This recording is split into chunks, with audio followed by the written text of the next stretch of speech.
Boom. Hello and welcome to the Executive Protection Lifestyle Podcast with your host, Byron Rodgers. This podcast is dedicated to the executive protection practitioner, the private security professional. In this podcast, we're going to talk about the mental, emotional, psychological, physiological fitness that goes into being an efficient and effective executive protection agent. Whether you're in law enforcement, whether you're a mom that's looking at how to protect her children, or a father that's focused on how to protect his family, I believe this podcast has something for all of you. We might even get into some tales from the crypts of true Hollywood stories from time to time. I'm doing this podcast because I feel the reality of this job is simple. If you really want to be good at executive protection, it's more than just a job. It really is a lifestyle. And those of you who've been in the game for any serious amount of time, you already know what I'm saying is true. So if that sounds interesting to you, enjoy the show. Out.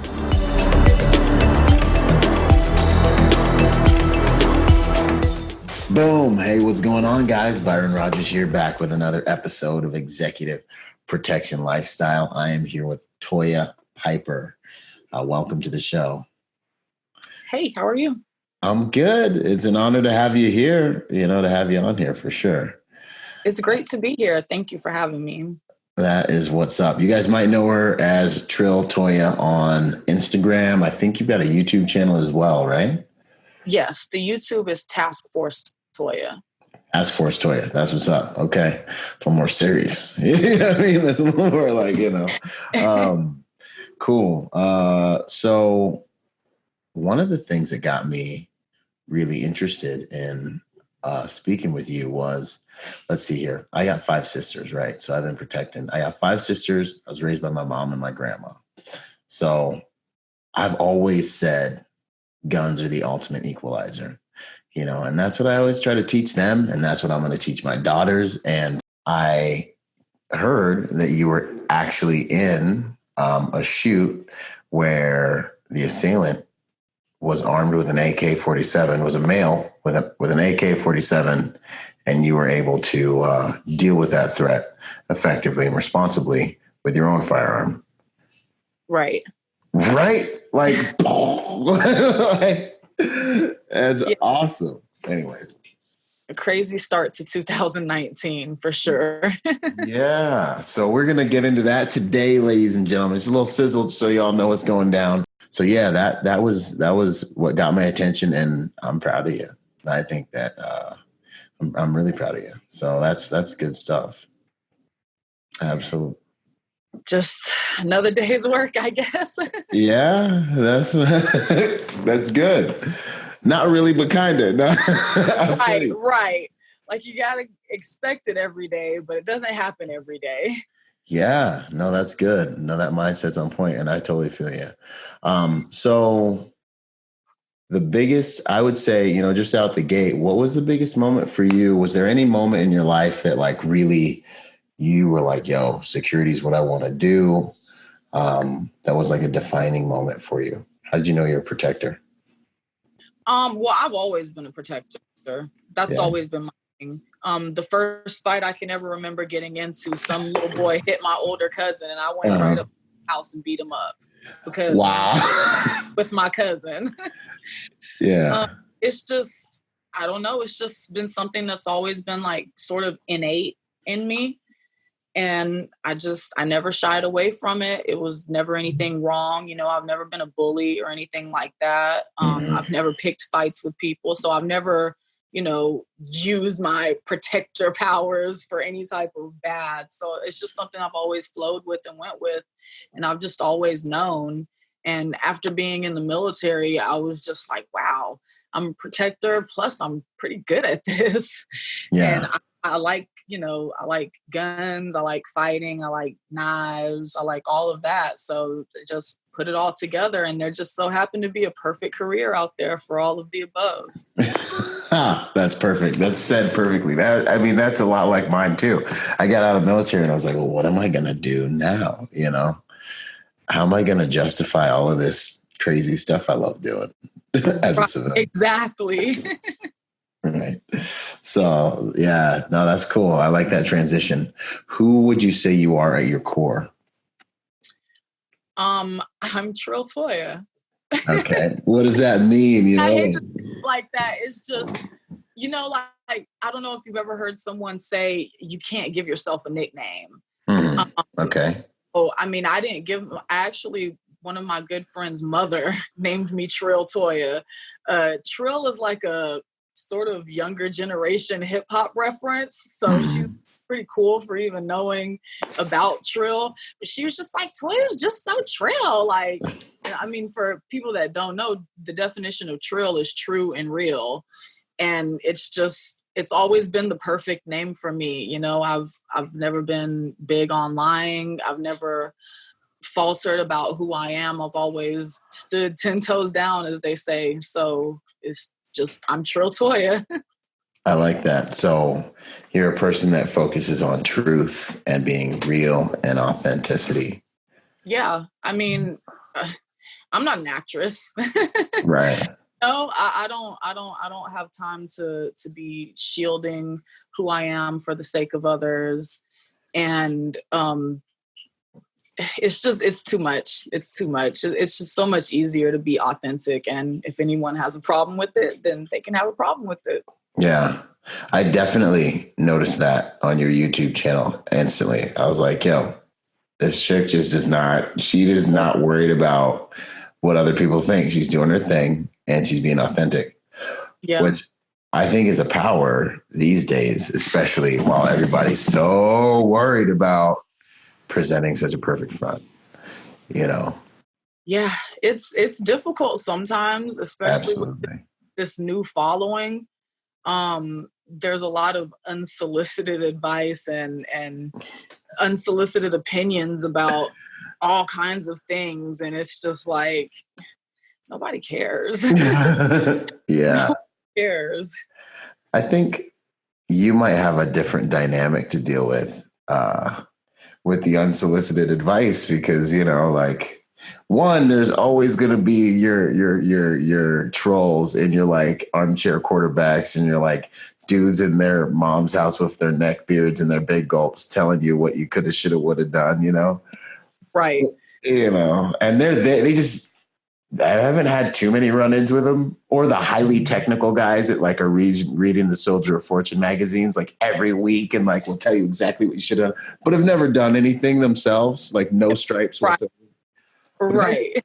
I feel like men compulsively I can say this, I'm a dude. I mean, anyone can say it because I don't care about being PC, but I feel like men have a desire to be like kind of telling y'all kind of how to do it. Because I've seen females at the range before and it's like a swarm of bees, like dudes are all like trying to be ultra helpful. I don't know, correct me if I'm wrong, but it's like, and I just sit there and I'm like, y'all need to just chill out and mind your business. You're making us all look ridiculous. Yep. The range, the gym. There's just places where, according to some men, a woman is always wrong. Yeah, that's interesting. Very interesting. So no, dudes, guys, you know, I'm glad you want to be helpful, but maybe it's a better approach to just, I don't know, demonstrate value. And if your paths cross and you have something valuable to say, then maybe that's better than trying to always like lead all the time. Maybe you don't have to lead. Maybe not leading is actually a sign of strength and confidence, you know? Maybe just hanging out and being cool is good. I don't know. Well, a good man can be led by his woman as well, as long as she's worthy of leading. So, man, finally, there you have it. From there, you have it. Good to go. No, I dig it, man. I'm totally chill like that too. Like, yeah, I've got no problem with it. In fact, my goal is to always work with and also influence other leaders. You know, that's the game. And that's when you know you're cooking with tartar sauce. Is when you can be like, you can give, you know, the reins. You know. Definitely. So it's an interesting dynamic, you know, because I've seen it play out and it's fun to have you here to ask those kind of questions, you know. Let's see here. So at your core, you're Toya. Truth and authenticity are high values of yours. I think that's awesome because today in today's world, everyone's trying to be perfect and they're like fake everything and plastic everything. So I appreciate that. You see me too. Like I'd be in my car, make videos all the time. You know, I remember I would get messages from people being like, hey, are you homeless? And I'm like, No, I'm not homeless. They're like, you're always in your car, bro. I'm like, yeah, man, that's because that's where I like to make my videos. You know what I mean? Y'all don't need to see my house. Like, maybe you do, but you know. That is hilarious. Are you homeless? Yeah. I'm like, okay, let's see here. How did you get into doing what you're doing now? I had a friend that I met when I first moved to Northern Alabama, where I'm currently located. Okay. Who eventually got into the party promotion lifestyle. And after a few years of that and being successful with it, eventually just went ahead and opened his own club that turned into a whole entertainment complex that's like 3 different clubs right now. And he would do little events before he opened his club, and he would ask me if I wanted to work security. I was already doing security. I have this really boring, mostly clerical Army contract security job that was like, they shouldn't even call it security, like, but it was just like, you're like, yeah, it was so horrible. It was so boring. I was never going to get to fight anyone. It was never going to happen. Wow. All right. So I would start doing little events for him when he needed female security, because there is absolutely none for nightlife or entertainment in the city. Imagine. So eventually, like I said, he opened his own club, and opening night, I was there working security in my blazer and my my boots. Yeah. I really liked it. You know, I'm not really the most social person, especially after getting out of the military. I think most of us experience that. It's kind of difficult to talk to civilians. But surprisingly, you know, I actually liked it, you know, speaking to all of those people. I think maybe the customer service aspect of it, I liked it because I'm good at customer service. So I like doing things that I'm good at, of course. So that plus security, I really took to it. And the next thing you know, almost every club in the city was like, hey, we need female security. Can you work this night? And the next thing you know, I was working at 3 different clubs plus events and little things on the side, and just everywhere everyone was going, they were like, didn't I just see you at the other spot? And I'm like, yeah, I work here too. So I pretty much just kind of got ingrained into the view of what female security is in Huntsville. Okay. What would you say female security is for all the women listening? Like, we got to go into this whole part of the whole cookie burger right here. I mean, like, what is, like, a female's looking to get into security, like female security 101, advice to other women that are looking to get into security? Go. Definitely depending on what aspect of security you want to get into, because it's definitely a broad field. But if you want to be in on the more physical part of security, the more aggressive part of security, if you're not really into it and it's not like your passion, find something else. Honestly, like, find something else, because it's not easy. If you're an average size woman or even slightly above average size like I am, I'm about 5'10", 150, you have to work out. These guys can just pick you up like it's nothing. You have to work out. You have to train. You have to be dedicated to it. It's a lifestyle pretty much. I have to eat to work security, to maintain weight and to try and gain mass. I have to lift heavy and I have a trainer that gives me specific movements for power, for bursting power.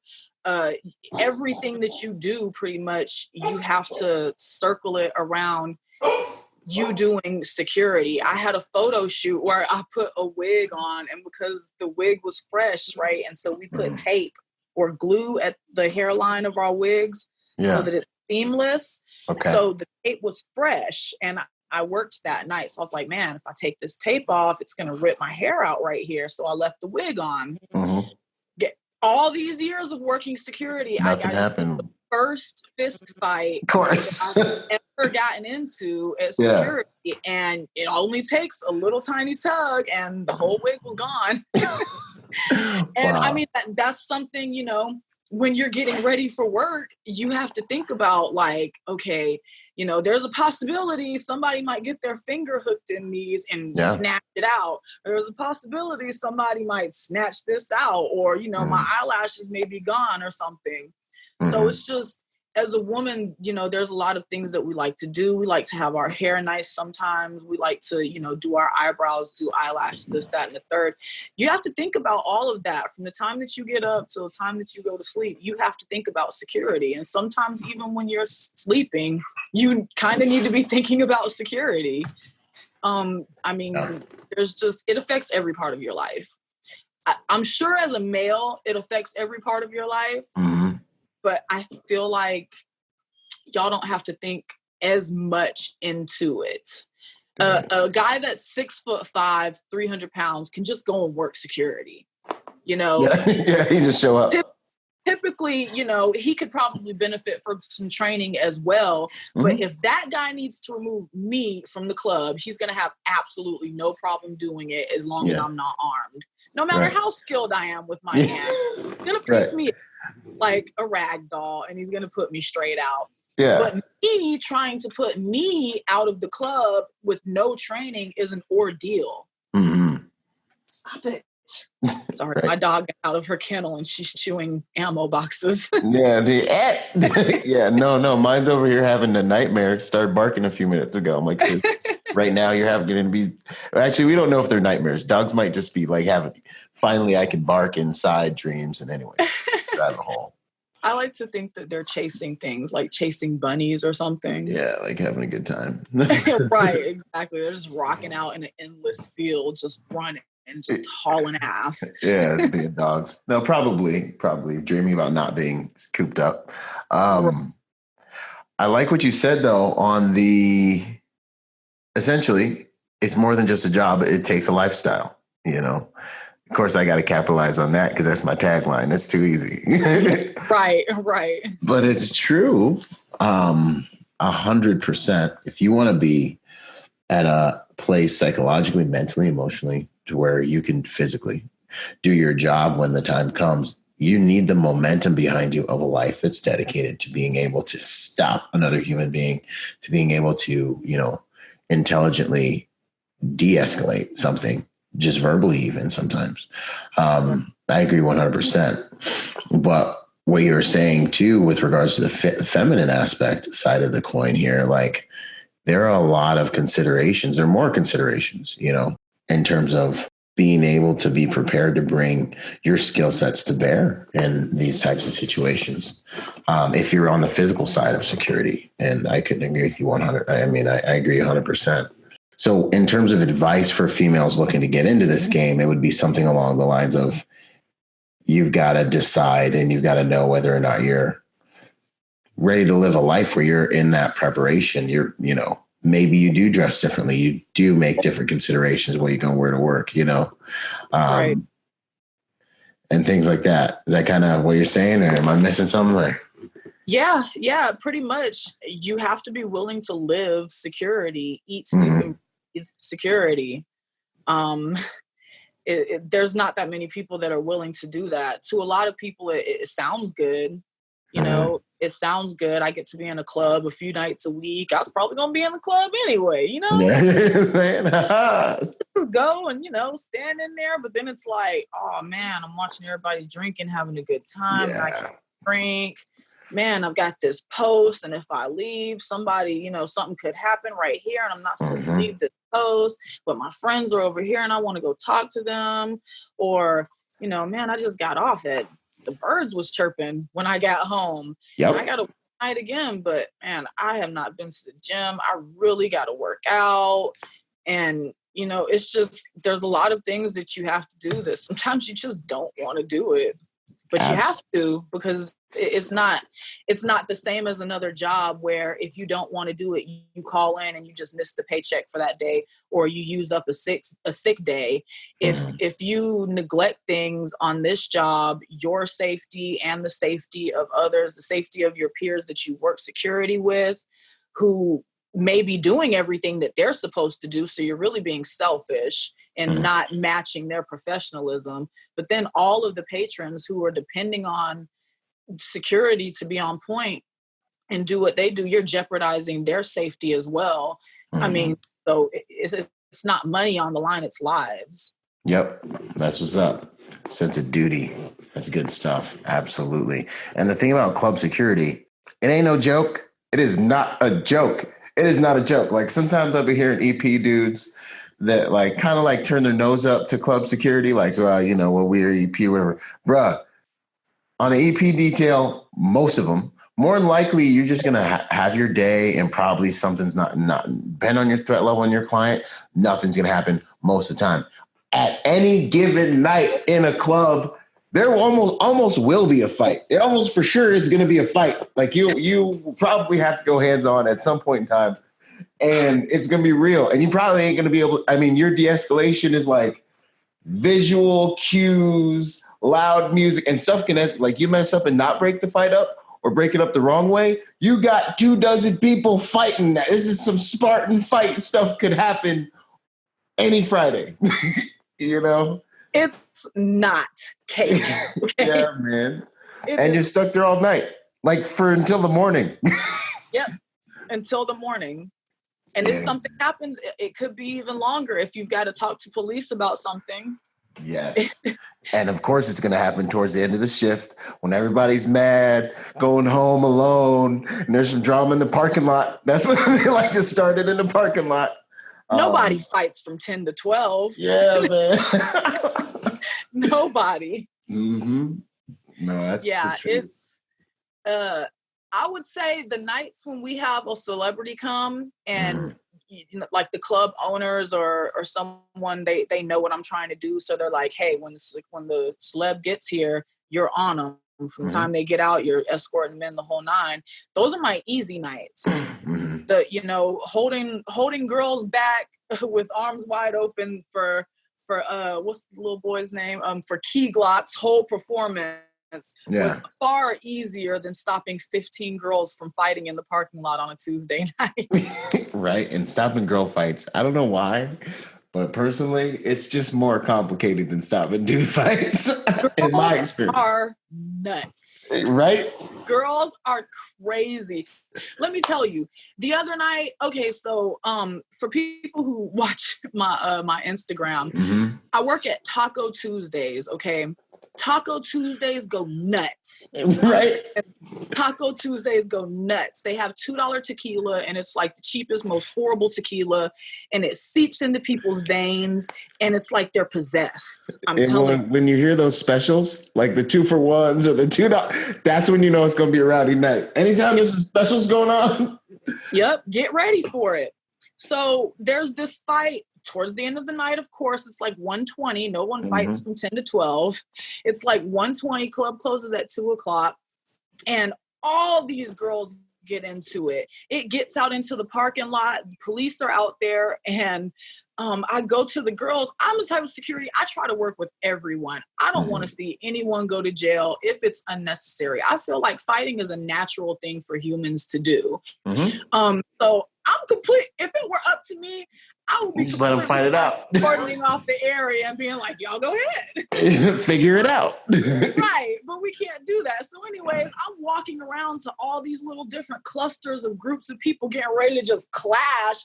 And I'm like, y'all, chill. The police are out here. Y'all don't want to go to jail. Yeah. Calm down, chill. I look at this one girl. She's like the main one ready to charge like a Brahma bull. And I'm like, listen, we are not doing this tonight. She looked around at the whole scene. I'm talking about police cars, she was sizing everything. She said, oh, yes, we are. And charged the girl. I said, oh, these people are crazy. Oh, my gosh. Crazy. No. Typical Tuesday nights. And it was a slow Tuesday at Taco Tuesday, you know. Oh, man. And that's club stuff, man. I remember I worked some clubs in Miami for a few years, and it just was like, but it was also like learning it was like learning at a hyper speed, because like I went from EP into club security in Miami back into EP, obviously doing the little bit of EP while I was over there as well. But it was like, you're constantly dealing with friction, constantly dealing with people that were inebriated and not all there, constantly dealing with dangerous situations. And Man, I think it's a fantastic training ground just to up because you're going to do more security at venues like that than you are if you're at some cushy corporate EP job in terms of like the actual high friction aspects of security. Also, learn your advanced work and learn all the like, more kind of, schoolboy type stuff as well. But there's a place for like, you ever gone hands on yet? Put this dude in the club for a little bit. Go on tour for a little bit. Definitely. I feel like I definitely don't want to seem like brash or arrogant or anything like that, but I just feel like after a few years of being in the clubs I've been in, like, put me anywhere. Yeah. I mean, that plus Iraq, like, I ain't scared of nothing. Put me wherever. I don't care. Yeah. Okay. What's your tactical background? Other than currently everything that I do as far as security wise, I was an 88 mic truck driver in the Army. Okay.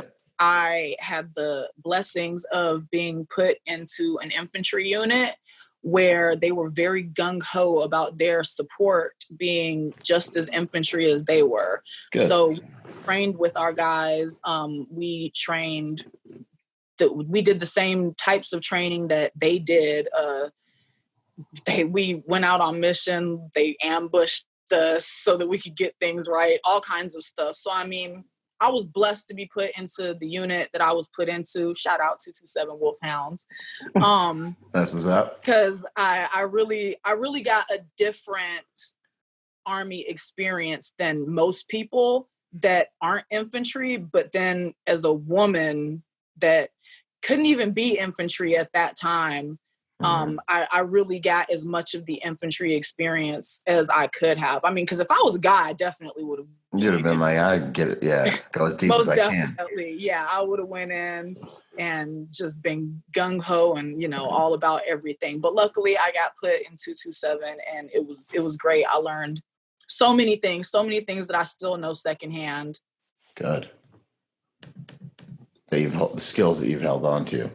Mm-hmm. What would you say the military, are there any skills that stand out that you learned from the military that have translated into your work as a security professional? How to move in a room full of men. Oh, yeah, that's a good one. Honestly, if you break it down, if you cannot manage to maneuver properly in a male-dominated workspace, mm-hmm. It's just the same. It's just as heavy as if you're not willing to make security your lifestyle. If you can't move properly in a male-dominated workspace, find something else, because it's challenging for the strongest of women. Mm-hmm. I mean, in an infantry battalion, I don't know how they look these days. Now that women can be infantry, but okay, so when I was in, we weren't even in the unit that we were in on paper. On paper, we were in the support battalion. But in actuality, we were in the infantry unit because this was 2008, 2009. We weren't allowed to be in an infantry unit. So that's how male-dominated we were. Like, there was a whole handful of women. Only a couple of them wanted to work. And I'm just going to say I was the hardest working one when I was there. That's what's up. That's what's up. They can DM you if they want to talk about it. Right. You know where to find me. But yeah, I mean, if you're going to be a hardworking woman in a male-dominated workplace, you're going to stand out. And even if you stand out in a positive way, it's going to draw negative attention still, just because you're there and you have a vagina. And it just is what it is. You can't stop it. You can't HR it to death. It's one of those things that, you can't forget all the political correctness, forget human resources department and the whole nine. Deal with it, punch them in the gut, nut check them or something. Deal with the way that the guys deal with it. Because if you don't, it's going to eat you up. Mm-hmm. It's not the easiest thing to deal with all the time. I had a situation in Iraq where me and another girl had to team together to file a report on this guy that assaulted both of us because we were afraid no one would believe us because that's the status quo in male dominated workplaces. And that's two strong women who are in a combat zone, which means they're carrying around an M4 at all times. And a man still felt so brash as to assault them. So, I mean, you have to deal with things like that. And then just little comments here and there about different things, all the way down to men trying to be too chivalrous and trying to do too many things for you. It's like, guy, we've been working together this whole time. You know damn well I can pick this up. Stop offering. I appreciate it. The first, the second, even the third time, it was nice and I appreciate it. But stop.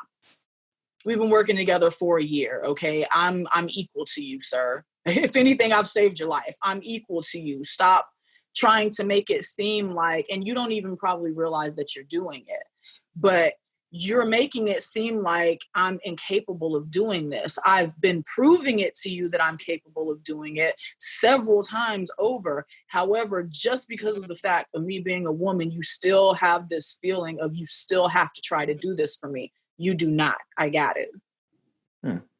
There's so much programming, there's so much your mama told you to. My mom, I open doors for females all the time. So I kind of like that last one. I was like, well, geez, man, but at the same time, it's a fine line. There's a fine line. Exactly. Yeah, it's a fine line. I say thank you and I smile pleasantly when a man opens the door for me. I appreciate all of it. I'm a Southern woman. I was raised by my grandma. I believe in modern relationships, but I still believe in traditional gender roles. However, I feel like when the person has shown you that that's not what they need from you, and that they're just as capable as you, if not more capable of doing the same task, at some point, stop offering. Because now I'm starting to not necessarily get offended, but something along those lines. Like in the way of working. Right. Let's just work. Let's just work. I think, the workplace is much more complicated with those things. And then also I think too, so kind of what I guess I hear you saying too is like for women in the workplace within a male dominated situation, it's important to have boundaries, like to let people know where those boundaries are. You know what I mean? Because everyone's coming from their own experience, like you might have a dude who really genuinely thinks he's doing a good thing by being helpful all the time. Or you might have Mr. overly helpful because he's got an inferiority complex. Or you might have these different issues that arise because of your presence. And you might have the creeper dude who just can't deal with himself and doesn't know how to just be respectful and responsible and, appreciate rather than creep. But so with all those situations, it sounds like being able to have clear boundaries so everyone knows this is what's okay. This is what's not okay. You act like this, we're cool. You act like this is just going to be weird, right. And then a plan to reinforce those responsibly is a good idea. Yeah. I mean, you have to be mature. Everyone has to be mature about the situation. If someone tries to lift up something for me because they think that it's too heavy for me, but really it's lightweight, it's not for me to turn around and snarl at them. Who do you think you are? I got this. That's not appropriate just because I know I'm capable. Just like I said, the first, the second, the third time, I'll smile and say thank you. But after saying thank you the third time, because we are two mature adults in the workplace, I should be able to come to you and be like, listen, I understand that you're trying to be nice. You're just being a gentleman, this, that, and the third. And that's great. And you should definitely do that for other women. But I don't need you to do that for me. And I got be able to respect that and move on. Right. I like this. This is respectful and respectable. As I dig it. And I agree 100%. Absolutely. I think, and two, there's just so much hesitancy and insecurity around being able to make these movements. So I think it's good that we're able to kind of talk about what should and shouldn't be acceptable. And this goes really into what your initial point was, learning how to move in a male-dominated workspace. Because really, your success can be very greatly impacted by these social dynamics, the social dynamics involved in this. It can make or break you. I've seen it myself several different times. Like some of the worst examples I could think of, it will make or break you. I've seen lives end over women in a male dominated workplace. It's like, how do you mean? Give us some examples.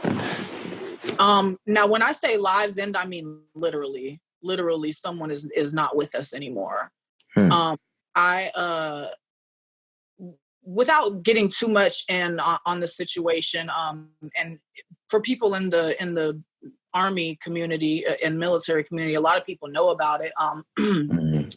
My sergeant major actually killed himself in the middle of our deployment. Okay. There were just some things going on behind the scenes, a lot of he say, she say. Sergeant major? Sergeant major. Golly. I guess just with the deployment and everything, we didn't have the worst deployment, but we were in the MND North hotspot at the time. So I mean, who's to say what goes on in someone's head in those final moments? But everything was just all the hearsay, the deployment. It was just all too much, and he decided to take his life. A lot of people that were remaining in the battalion afterwards got placed elsewhere. And I'll just say that it was a situation that I was able to avoid because I was able to avoid being involved in it in any aspect whatsoever. No hearsay, no nothing. No he say, she say, no nothing. Strictly off of understanding how to move in a male-dominated workplace. Yeah, if you were going to give some like tips, some things like how to, what would you say to women out there? You know, if a guy's doing X, Y, and Z, maybe it's more beneficial to approach things this way. Every situation is different. Everyone is different. Some people come to you with things and it appears to be completely innocent and the intention is actually nothing but malicious. Some people, it's going to seem, because of the people who've come to you with malicious intent in the past, some people are going to come to you and they could probably help you and they want nothing but to help you or to just be kind and, make work go by as smoothly as possible. And you're going to shun that person because you feel like they have malicious intent because you've been burned before. So really you have to, it sucks, but you have to tread lightly.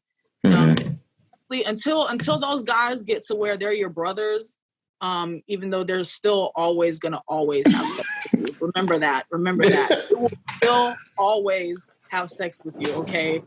For the younger women who get in there and they get to the brethren status. and they think it's all good. No, girl. No, girl. Oh, man. It's just always that thing is there, man. It just is. It's always there. You're never not going to have a vagina, okay? Right. So just deal with it. Accept it. Deal with it. It's the most... Yeah. I mean, it's the most important, most sought after natural resource of humanity in the universe. You're just walking around with it. The oldest profession we know of. Yeah, right? This ain't no game. Think you just walk away from this? No. Yeah. So essentially, really, and I think this is for sure true, you're kind of talking about learn from your experiences, understand some rules, but also trust. I don't know if I'd say trust your instincts, but you really have to tread lightly and be thoughtful about your relationships and the way you interact with people and your boundaries and things like this. Yeah, definitely. Stick to your boundaries until you know people better. And even when you think you know people better, listen to your gut. If you feel like, oh, I've worked with this person for a year, I know them pretty well, I'm sure they wouldn't do this, that, or the third. Like, take a second thought, like, how well do I really know this person? Yeah. And then think about it, because you might, trust someone too much, and next thing you know, you're raped or something, It's real. I hate to say it so nonchalantly, but yeah, it is real. And reality. Yeah. And, double psych major, sex is one of the, it's like, if not one of the top drivers of human behavior. So, it's not weird. It's human behavior. It's just the way we're designed. That one drive that's like paramount. It's an apex drive. Like, it's up towards the top of the things that drive our behavior in many different ways. So just respect it, understand it, and act accordingly. Exactly. And don't be so offended by it. I think that's a very important thing for women. And it's just so many different key components to moving properly in that workplace. I mean, because like I said, you can't HR this. They're gonna say stuff. They're going to. Everyone let something slip out every once in a while. Right. I mean, honestly, with me, I'm already a tomboy. Before I ever was in the Army, my dad called me his junior when I came out a girl instead of a boy. Uh-huh. He didn't get the boy. He just had me. And so he had his son like 18 years later. So I've always been like a boy. So it wasn't that hard for me to adjust to talking to guys. Mm-hmm. But still, sometimes guys say things to where I'm like, I cannot believe you just said that to me. Right? With a straight face. Right. And it's like, sometimes they legit say stuff and they look over and they're like, I forgot you were here. Like, I didn't know. Wait a minute. My bad. You blend into the conversation so well. I just forgot you were here. I've legit heard more than one guy loosely admit to rape because he forgot that I was there. Jeez.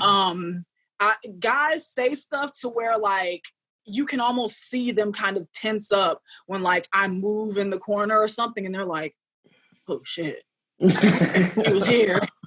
Or some of them will just turn around and they'll remember as soon as they say it, and they'll turn. I'm sorry, baby, I forgot you were here. Yeah, So I can tell when they forget that I'm here, and it's because I know how to move. But it's also like, I'm not just quiet or offended for every little thing you say. Someone might walk in and she got a big old ass or something like that, and every guy out there is like, watching her walk in or watching me search her or something like that. And come on, guys, I can tell you guys all want to say something, so I'll turn around and I'm like, boy, she had an ass on her. Oh man, and they appreciate it because it's real. Like, everyone's like, that's real, and it's right there. Exactly. We all see it. I mean, come on. Mm-hmm. Yeah. No, that's true. That's funny. That's good. Don't be so fragile. Because that's really what it is on our end. We're like, oh no, like, this chick's going to make this into a big deal. I could get in trouble. And then you're like a downer to be around. Because then everyone's like, we can't be dudes. And like, whatever. Now you got to be worried about everything. I want to offend everybody,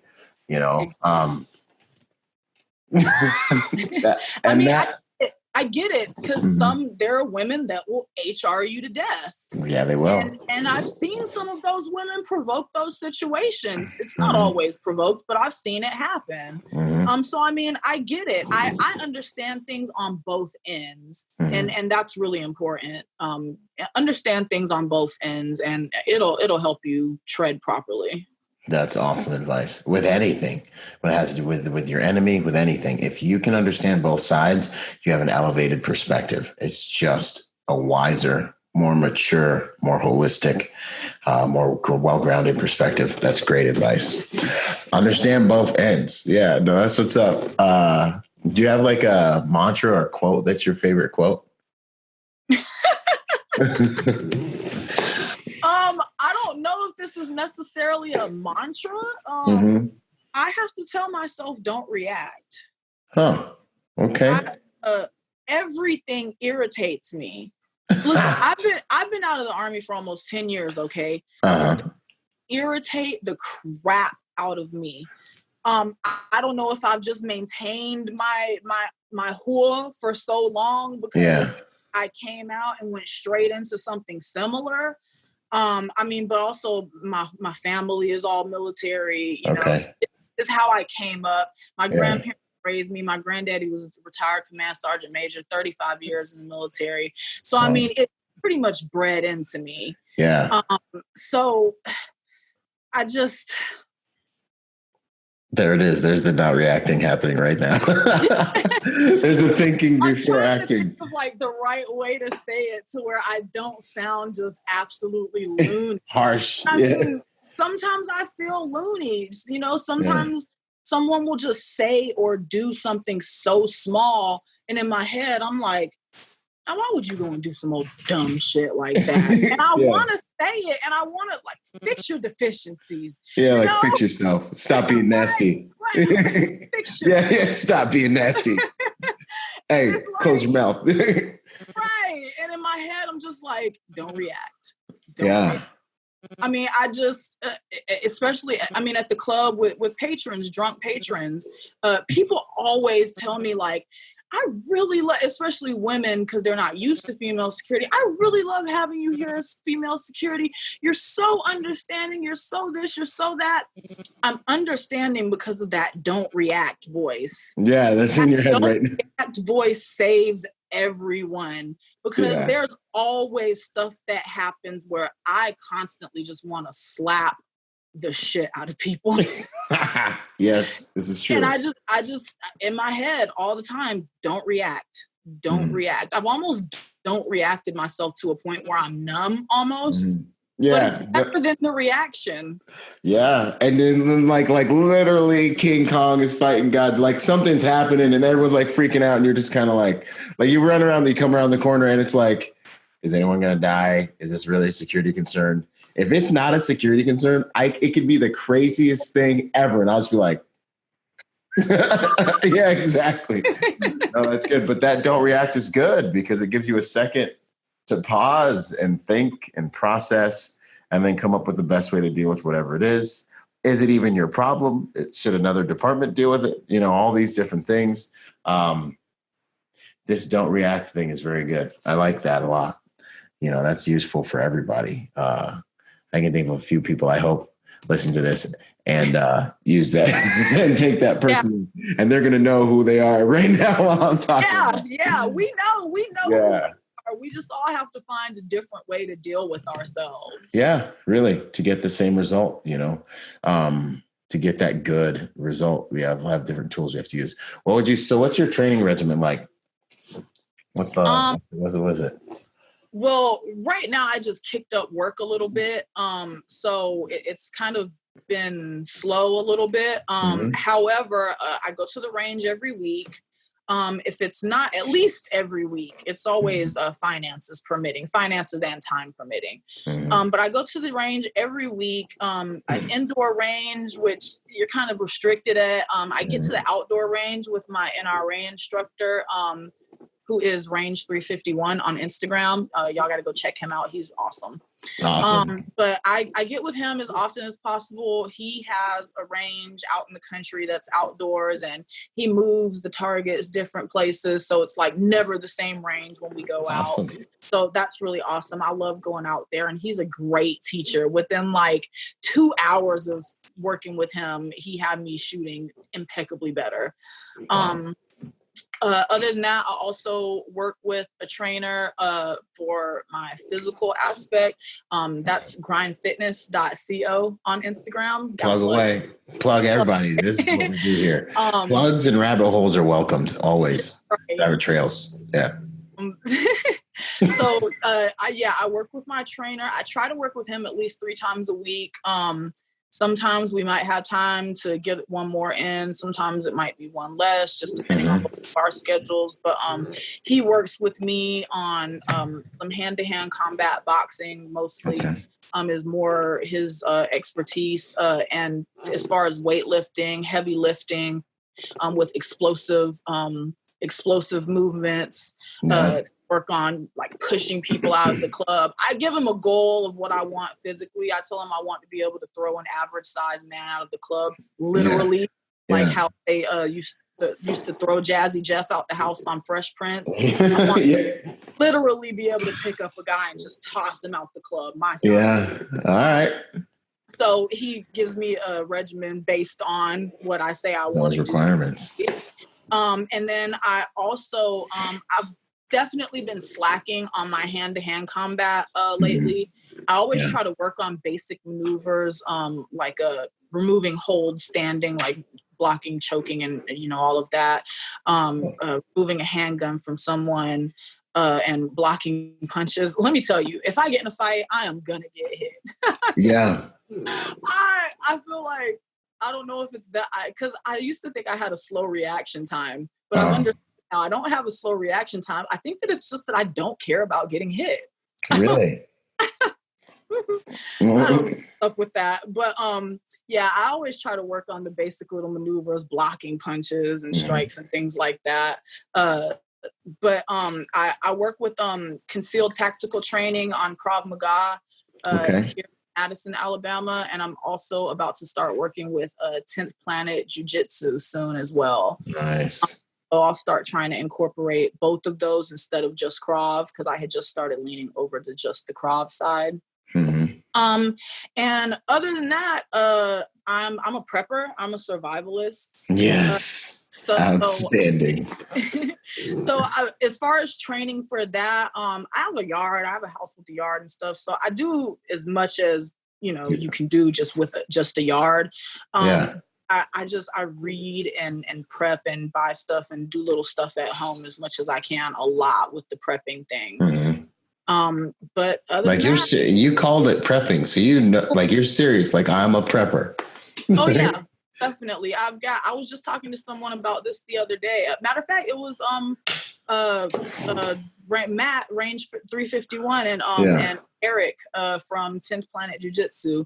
We were talking about having a bug out bag in your car at all times. Heck yeah. How could you not? How many movies have we seen where they're driving and the road is crumbling underneath them and they're barely getting the back tires off the ground? It sounds silly to compare something to a movie, but ain't nothing new under the sun. So if the shit hits the fan while I'm in my car, I don't want to have to go home if I don't have to. There might not be home there to go to, for all you know. So I'm prepped out. There's stuff in every aspect of this home. There is something concerning being prepared. There's even a hammer by my front door because I don't want to just sit a gun there and just leave it there. Yeah. Everything. This house is prepped out. That's what's up. No, I love that. That's good to go. I'm kind of the same way. You know what I'm saying? I'm sure there's like at what point do you become a prepper? Like, at what point, like, is it like I'm prepared, I got stuff, but is there like a certain thing, like if you see somebody, you're like, it's another prepper right there. Like, is there something in the arsenal that makes it like you've crossed over into you're serious? I think that when you are to the point where you have not just one or two items that have multi-purpose uses, when you've got several items where it's like, well, I packed this because I can do this. I packed this because I can do this with it. Yeah. 4 items that you can build a mansion off of and have aqueducts and a fire with. Yeah, inside your car or something. Right. Like, these things do everything. Right. I don't need your microwave. That's right. Right. Exactly.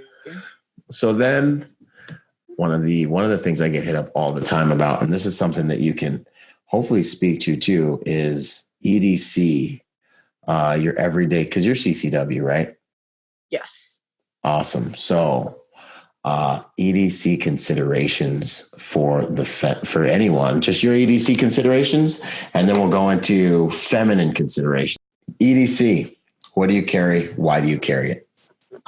Okay, so I don't have an EDC. Okay, break it down. This really, like you said, is because of the feminine aspect of it. My EDC, well, I guess I won't say my EDC. What I'm carrying depends on my wardrobe. Okay. It depends on what kind of bag I've got with me. If I even have a bag with me, I don't carry a purse. I'm not a purse girl. So recently I've started carrying a fanny pack, actually, because so many girls' pants don't have belt loops, don't have a waistband strong enough to support carrying a gun. Yeah. They don't have pockets. They don't have anything. They're just a piece of stupid cloth covering our Pretty essentials. cloth. Right. That's it. They're like, girls' pants are so stupid. With the fake pockets. I remember the first time I realized they had fake pockets. I was so upset. I was like, with my wife, I was like, seriously? This is in a pocket? Like, I was like, what is this even here for? Fake pockets. What's even worse than fake pockets is pockets that you think, oh, I finally got real pockets. And they're like the little... What can I put in here? I can't even put a quarter in here without worrying about it falling out. What is this? That's so true. And basically all it is it's a more sophisticated, better fake pocket. Right. Like, gotcha. Yeah, exactly. You add storage space, but you don't. Exactly. Right. So you build it out around your wardrobe, which probably depends on where you're going. Yep, exactly. It depends on where I'm going. If I'm going to work, it depends on what my role is going to be that night. Mm-hmm. So if I'm with a celebrity, I'm going to wear a blazer that night. Mm-hmm. So I may appendix carry because my blazer is going to be closed up over it. Mm-hmm. If I know I'm going to be somewhere where there's a bigger crowd, not only am I walking with my arm by my side pretty much all night, but I'm also using my my level 2 holster instead of the holster that I appendix carry with. And my wardrobe is going to be different. I'm not going to have a blazer. I'm going to have more of like a combat uniform on. Okay. If I'm going out and about, if I'm going to the gym or I'm going to the grocery store and I've just got on a tank top that's not long enough or loose enough to pull over so that I don't print. I might just throw my 380 in my pocket or use my can concealment waistband and put it in there or something. Can concealment. That's like a belly band? Yes, can concealment they're really great. I got to talk to them for a good little minute actually at SHOT Show. I talked to what's her name, Darlene. She was really super nice. Darlene at Can Concealment. And they're so sweet. They hooked me up with I'm trying to think of what the name of it is because they've got more than one different kind. I want to say it's the deluxe hip hugger waistband. It's got so many different compartments on it. I did a review on it that I actually have to redo and post because the review was too long for me to post it. Because I just couldn't stop talking about it. I love it. I had two guns on me with 2 extra magazines. I had lip gloss, money, all of my cards that I needed, my insurance card for my USCCA, awesome. my pistol permit, my security license, my ID, my debit card. I had all of that on me, and I still had an empty pocket. Okay. And you couldn't tell if with a blazer on. Yeah. With regular pants, it's like it's almost like a corset, but it's just the bottom half of the corset. Yeah. And, okay. And it's beautiful too. It's nice. It's embellished. And it's got so many different pockets, and you pull your pants over it, and then you pull your shirt down regular. And, if someone's not thinking like, oh, I wonder if this woman's carrying or not, they might just think like, if you've got a bigger gun on you, like if you've got a large or 9mm or something like that on you, they might just think it's just your shirt sticking out in the back or something. But like a 380, 2 380s, you could easily carry 2 380s 4 extra magazines. Wow. and no one would know. It's the greatest thing ever. I really, really love it. And they've got little garters that you can put them in and everything for when you wear dresses. I hooked up with them for whenever I end up doing VIP security for if I ever have like a celebrity who wants me to be covert. And we're going out to an event, the club or something where I need to look like she's really looking. streamlined. Yeah. Right. If I need to have on, a cocktail dress or something like that, they have the products that I need to be able to properly conceal to where no one's going to know that I've got this on me. They're just going to think that I'm her homegirl and really I'm packing and you can act up. So that was really what made me interested in can concealment at first. And then I got the product and I was like, man, I actually really do like this thing. Yeah. So now if I don't have any pockets and I need to go somewhere and that 380's got to come on me, I throw that thing on. Awesome. That's what's up. So knives, knives and extra magazines are tricky. Okay. I've been actually looking into like the scuba knives. A little tricky to get to. So when you're scuba diving, they have knives that you can strap to your leg or strap to your arm, just over your suit. So it's real easy to get to it real quick and unsheath. It's a little tricky having a fitting jacket, you know what I mean, or something on and having it where you can get to it. But with some little tweaks here and there, you kind of figure out how to carry. I have a Gerber ghost knife that I found on Amazon that came with an ankle sheath that is supposed to be for scuba diving, but I really, really love the knife. There's not really any type of security retention system to it, but it's all black and the sheath is all black. And I always wear all black. So most people don't even know that I have it on, but it does click into the sheath and drawing it from an angle that's not the wearer's angle is difficult. You have to yank to pull it out. So I wear that. I wear that a lot just because sometimes I have a small waist. An extra magazine and a pistol kind of takes up my entire waist. So it's like some people have all the real estate where they've got 2 extra magazines, a knife, the pistol, flashlight. Right. That thing's going to go around. It's going to be like a skirt on me. So, I mean, things change for wardrobe, for size. So yeah, EDC is kind of impossible. Yeah. It's like a very fluid thing for you. Yeah. I arrange all of my tactical stuff that I use daily, like I arrange my clothes, and I pick out my outfit and I lay that out, and I pick out what I'm having for self-defense that day and I lay that out as well. Awesome.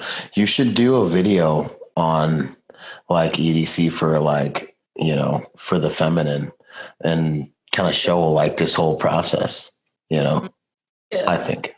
I think it would be great, have you ever seen the movie Clueless? It's a really girly movie. I wouldn't be surprised if you haven't. Yeah, I had to see it when with my little sisters and stuff. I remember that movie. Where she's like on the computer because she's all rich, checking out. Got a picture of her and her outfits are coming by. Like, yeah, I like this. Yeah, I don't like this. And then you go to her closet and her clothes are on like a turntable and they're just going around for her to pick it. Like, yeah, I need to do a video like I'm Cher. I'm tactical. There you go. That's what's up. Yeah. So, okay. So are there any other specific items that you have really come to appreciate in terms of, do you keep a light source on you? Any medical stuff, any of that stuff? Yes, all of the above. Okay, so for a while I was operating. I still use it because it's practical. But I have a little kit that I actually. This is the prepper in me. I have a little kit that I took from the T-Mobile phones that we used to get. I can't even remember what it's called, but it was like one of the first smartphones that T-Mobile came out with, which was crazy. I deployed and I came back and there were smartphones. It was like, oh man, this is That's nuts. crazy. That is exactly what happens. And I remember we were like iPhone or this other thing with a stylus.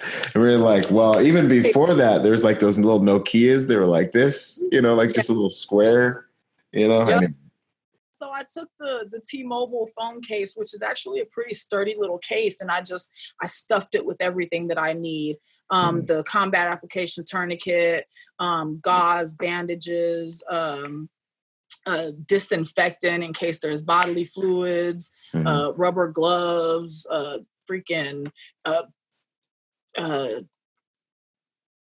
bandanas okay. for extra tourniquets, just in case, tourniquets or pressure dressings, just all kinds of stuff. Okay. So it's like a little goodie emergency kit. And I also just recently got a tourniquet holster from Chaos Concealment. Surprise, he sent an extra tourniquet with it. So I got an extra tourniquet now, and it's like an upgraded cat tourniquet because, they are always upgrading medical supplies. Right. This one is like, it has a red tab on it, and it has a little thing where you can mark the time on there. I was totally going to go old school and do it on the forehead. But, so I always carry that. My medical kit stays on me at all times, just in case I have to shoot someone and give them aid, or if anything happens, like a car accident. It's odd the amount of people that I've heard who have had to sit and wait and hold someone's hand or something after they witnessed a car accident and the person died. And I just think a lot of the times, I wonder like how much of the aid that person needed was you were capable of that. I would never say that to that person to make them feel like, oh, it's your fault they're dead. But in my head, I'm thinking like, man, if we were all trained in this, like we could probably be saving lives out here as regular people. But anyway, that. I've always normally got 2 tourniquets on me plus a little bit of extra stuff. I do escalation of force for my vehicle. So if I've got my 380 on me personally, because I don't have the proper attire to carry something bigger, then whatever's bigger is in the car. Okay. But escalation of force. If I've got my little 380 on me, I've always got something bigger. On Saturdays, if I'm at the club and it's like a good Saturday, we know that we're expecting a crowd. If I've got my 9, then there's something bigger than that in the car for later on in the night. Typically my shotgun in my trunk, probably. Just in case. Everything's just so situational. Everything, my gear, everything tactical is always changing, moving around. My knife might be on my waistband. It might be on my ankle. It might be around my neck. I've put one in my bun before. It really just all depends, but there's always something. There's something in there. Know that there is always something. That's what's up. No, I dig it, man. I like that. Okay, good to go. It's move. And then you have your kind of like bigger bag in the trunk with all the other stuff that's not right on you. I keep my bag with me. I have like a Toomey bag with everything beyond just my defense equipment with me, and like an IFAC. Depending on what I'm going into, sometimes I don't have an IFAC. I just have a tourniquet. Sometimes I just have my CCW weapon with me. Depends on where it's really situation dependent. I'm going to take that piece of you talking about your EDC, and I'm going to put it in another episode where it's just a lot of different industry professionals talking about their EDC, because I get hit up about EDC all the time. I'm always like, it's like people are EDC obsessed. Like you have to have an EDC. Everyone's always asking, "What's your EDC? What's your EDC?" EAD. Stop talking about this. Right? No, and I carry. I always have something, but it's different. In one day, I'm going from the gym, chilling at the house, going to 2 different protection details. One of them I'm in plain close protection, another one I'm exposed, or and it does evolve as the day evolves. So that's what's up. Goals, dreams, and aspirations in the private security industry, or just in general. Okay, well, I have two different goals that I would like to achieve both within like the next 5 years, probably. Yeah. So on one aspect, I'm a complete warmonger. Like I just want to go to war. I just want to be in battle. I want to be afraid, not necessarily afraid because I was never afraid, but I want to have the thought in the back of my head that I could be blown up at any second now. Yeah. Not sure exactly what the issue is, but I know I'm not the only person that feels that way. Nope. So I miss it too. I miss battle and combat as well, as much as, you would or wouldn't want to admit it. It's just a fact, Right. I'm a Lamborghini. I want to drive that speed. Anyways, go ahead. I want a Lamborghini in battle with a 50 on top of it. Okay. That's what I want. Okay. That's what's up. But no, okay, so if we are into another major conflict soon, some new war, I want to have a security company capable of making a bid for different security contracts and being able to get out there and put boots on grounds and do my thing. That, oh man, if I could go today, I would pack my bags and go.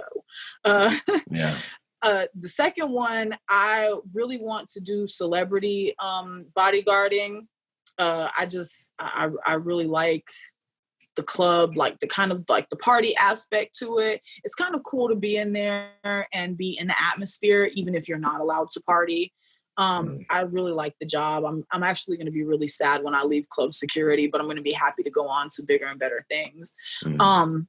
But yeah, I would like to be Rihanna's security. One day I would like to do like Rihanna or Cardi B, or even my original thoughts were to do covert female security. But I've also thought recently, maybe even for guys, if they're going to an event or something like that, and, bravado, they don't want to seem like they've got security, but they just so happen to know of this woman who does security who, will bust you in your ass. It's a force multiplier. She can come looking like my date, and then no one knows that I had security. Well, I mean, most people don't know that I had security. Those in the know. But I want to do that. But those are just the two main names that I want to do some guarding for Rihanna. I think that if Rihanna ever hired me, she would outbid anyone who ever tried to steal me away. I think that she would love me as her personal security. Yeah. Outstanding. Yeah. Why though? I mean, you definitely can't judge a book by its cover. I'm not one of those Instagram idiots that thinks I know Rihanna because I see things that she allows us to see. Right.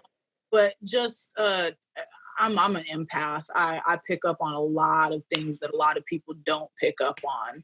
I know a lot of things are about to happen before they happen too. And recently, since I think my chakras have been aligning more and my third eye has been opening more, I've been right a lot. Like it's kind of freaking me out a little bit. Yeah. But I think I'm right about Rihanna. I think she's a pretty like laid back, cool, kind of go with the flow type person, but I also think like she'll get in your ass if you need her to get in your ass. And I feel like for that type of security, for the contracts that I'm looking for, like an annual kind of deal or like a 6-month kind of deal, you really need to be able to vibe and click with that person because you're going to be working in such close quarters with them. And I just really, really think that there'd be a good the lifestyles would not be a lot to adjust to one another. I don't think that we would, 3, 4, 5 months in, we're still kind of like getting to know each other and awkward and weird around each other. And she doesn't want to do or say certain things around me. I think it would be like, it happens. Girl, get over here and come on. And, stuff like that. Like we're talking like with homegirls and stuff. I just really think that we would mesh really well, which would make both of our jobs much more pleasant. Yeah, 100%. No, I completely understand what you're saying. It's highly probable that her people will see this podcast. And so That would be great. I wanted to give you some space to give you your thoughts on that. That's what's up. It's interesting. I've worked for some people that I've really admired, and what has happened is, I wasn't disappointed. I was honored, and it was a very positive experience. And I think it may have even brought more aspects of my personality to bear in doing it. Not a better job, but like I was very invested in those contracts. Not that I'm not invested in other ones, but like there's a level of psychological, mental, and emotional enjoyment that really does. I think it matters when you're doing anything. You're like, man, I can really get behind this client or this cause. And I've done a lot of things in the faith-based organizations and Christian world. There's a certain feeling of, well, this is where I've built my life around. I'd die for this right now. You know what I mean? Like if it goes down on campus today and I'm securing this campus and something happens, like, this is what's up. Like, you know what I mean? Like I can get behind this cause, it's fine. Yeah. With me. Yeah, definitely. So there's that energy that you bring. The moral is to physical 3-to-1, as Napoleon Bonaparte would say, that's what's up. So how did it go down? Let's go back into what happened, your combat engagement here in the civilian world. How did it go down, blow by blow? All right. So what was this? This is, man, everybody keeps getting confused over the day because we keep naming it as New Year's instead of saying the date. But okay, so it was New Year's Eve morning. Okay. Yeah. So okay. It was the club, like early. Right. It's the club letting out from the night before New Year's. Okay. So it's like 1 a.m, New Year's Eve, and then New Year's is the next that night. Okay. So just clarification, because everybody's been getting confused about it. So anyways, I wasn't actually even supposed to work that night.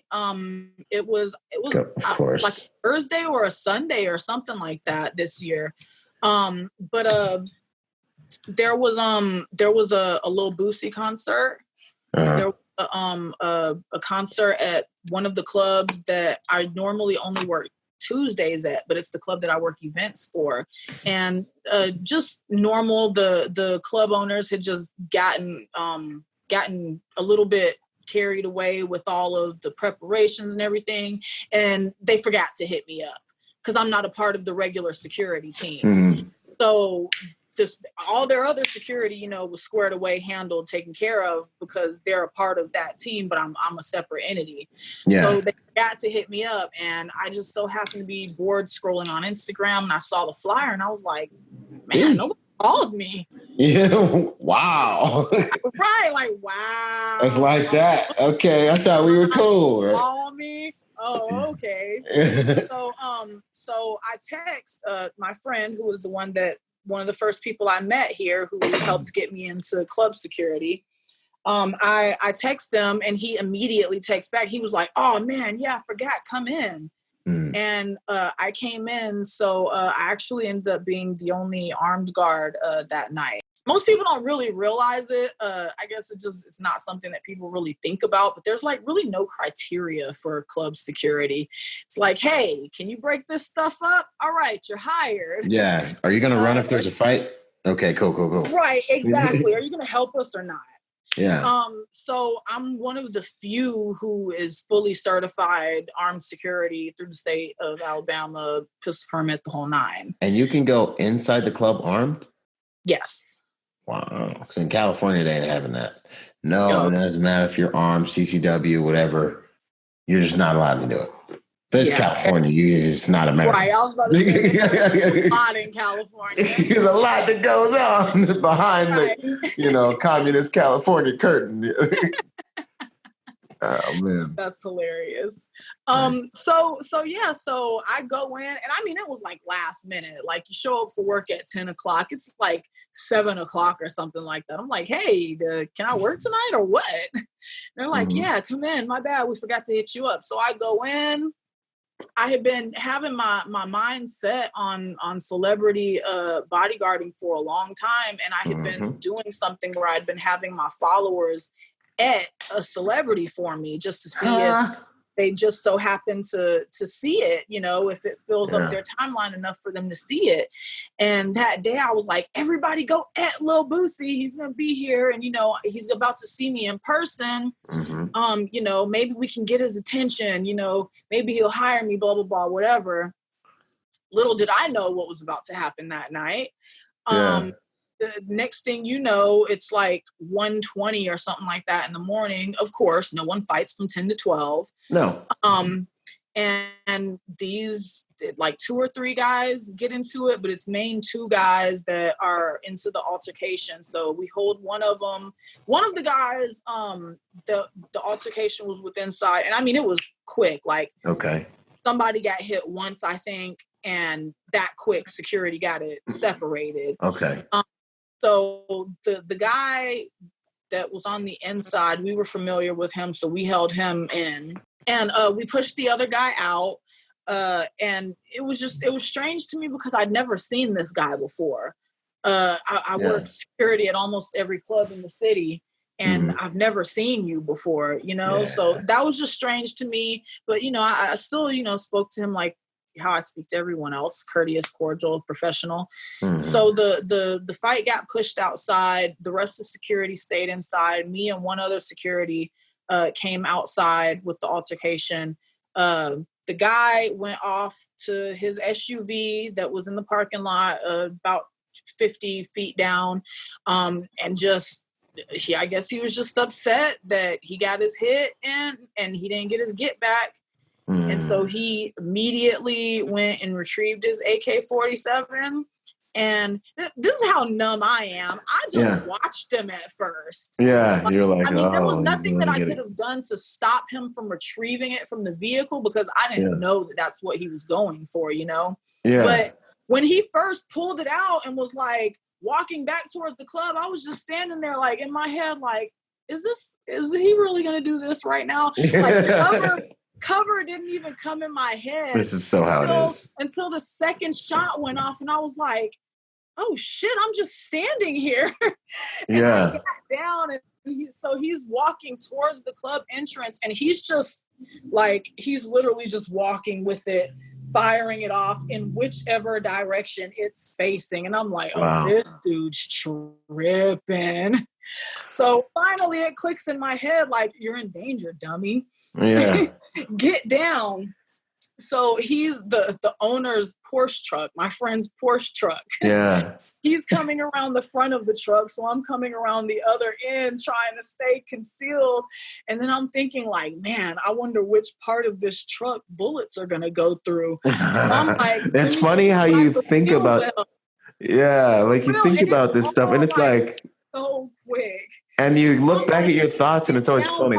Wheel weld, right? And I mean, I'm tall, but I'm small. So I can really fit into the whole wheel weld. So I'm down there like, man, I don't hear anything, you know, where is he right now? This is such, I feel like more detailed from my perspective, rundown than anyone else has gotten because it's so many months later and like it just still runs through my head so much naturally because I always think about what I could have done better.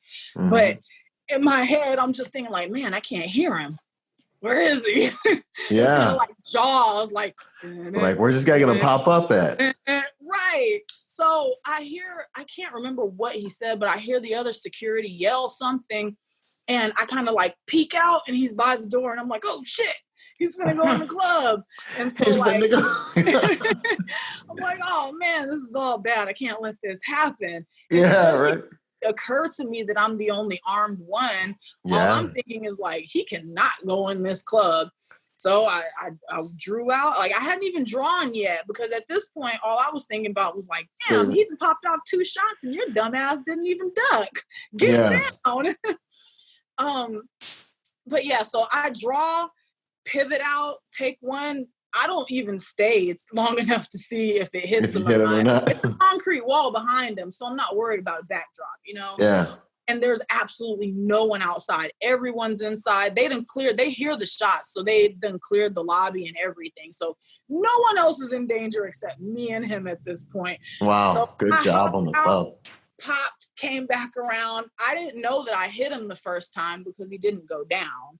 And when it came over the news, it just said a gunshot victim. So I visually only saw the one that I hit him with the second time. I popped out because he fired 2 shots back and at you hit the Porsche truck.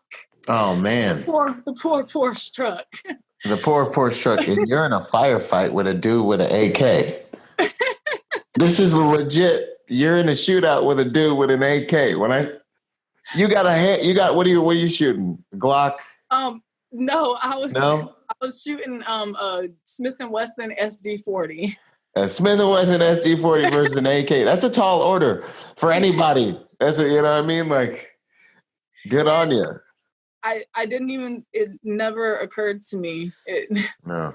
Even afterwards, honestly, it didn't occur to me until probably like the next day when I was talking to the investigator on the phone. And he was like, the news wants to talk to you. And I was like, what? Like, I had completely, the next day when I woke up, I had forgotten it even happened.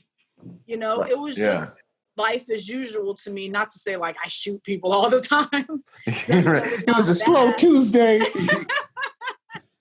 It was just, but between being a combat veteran and just being in this line of work for so long, I'm always ready for whatever. Yeah. One of, I guess you could almost say this is my mantra is I'm with whatever y'all with.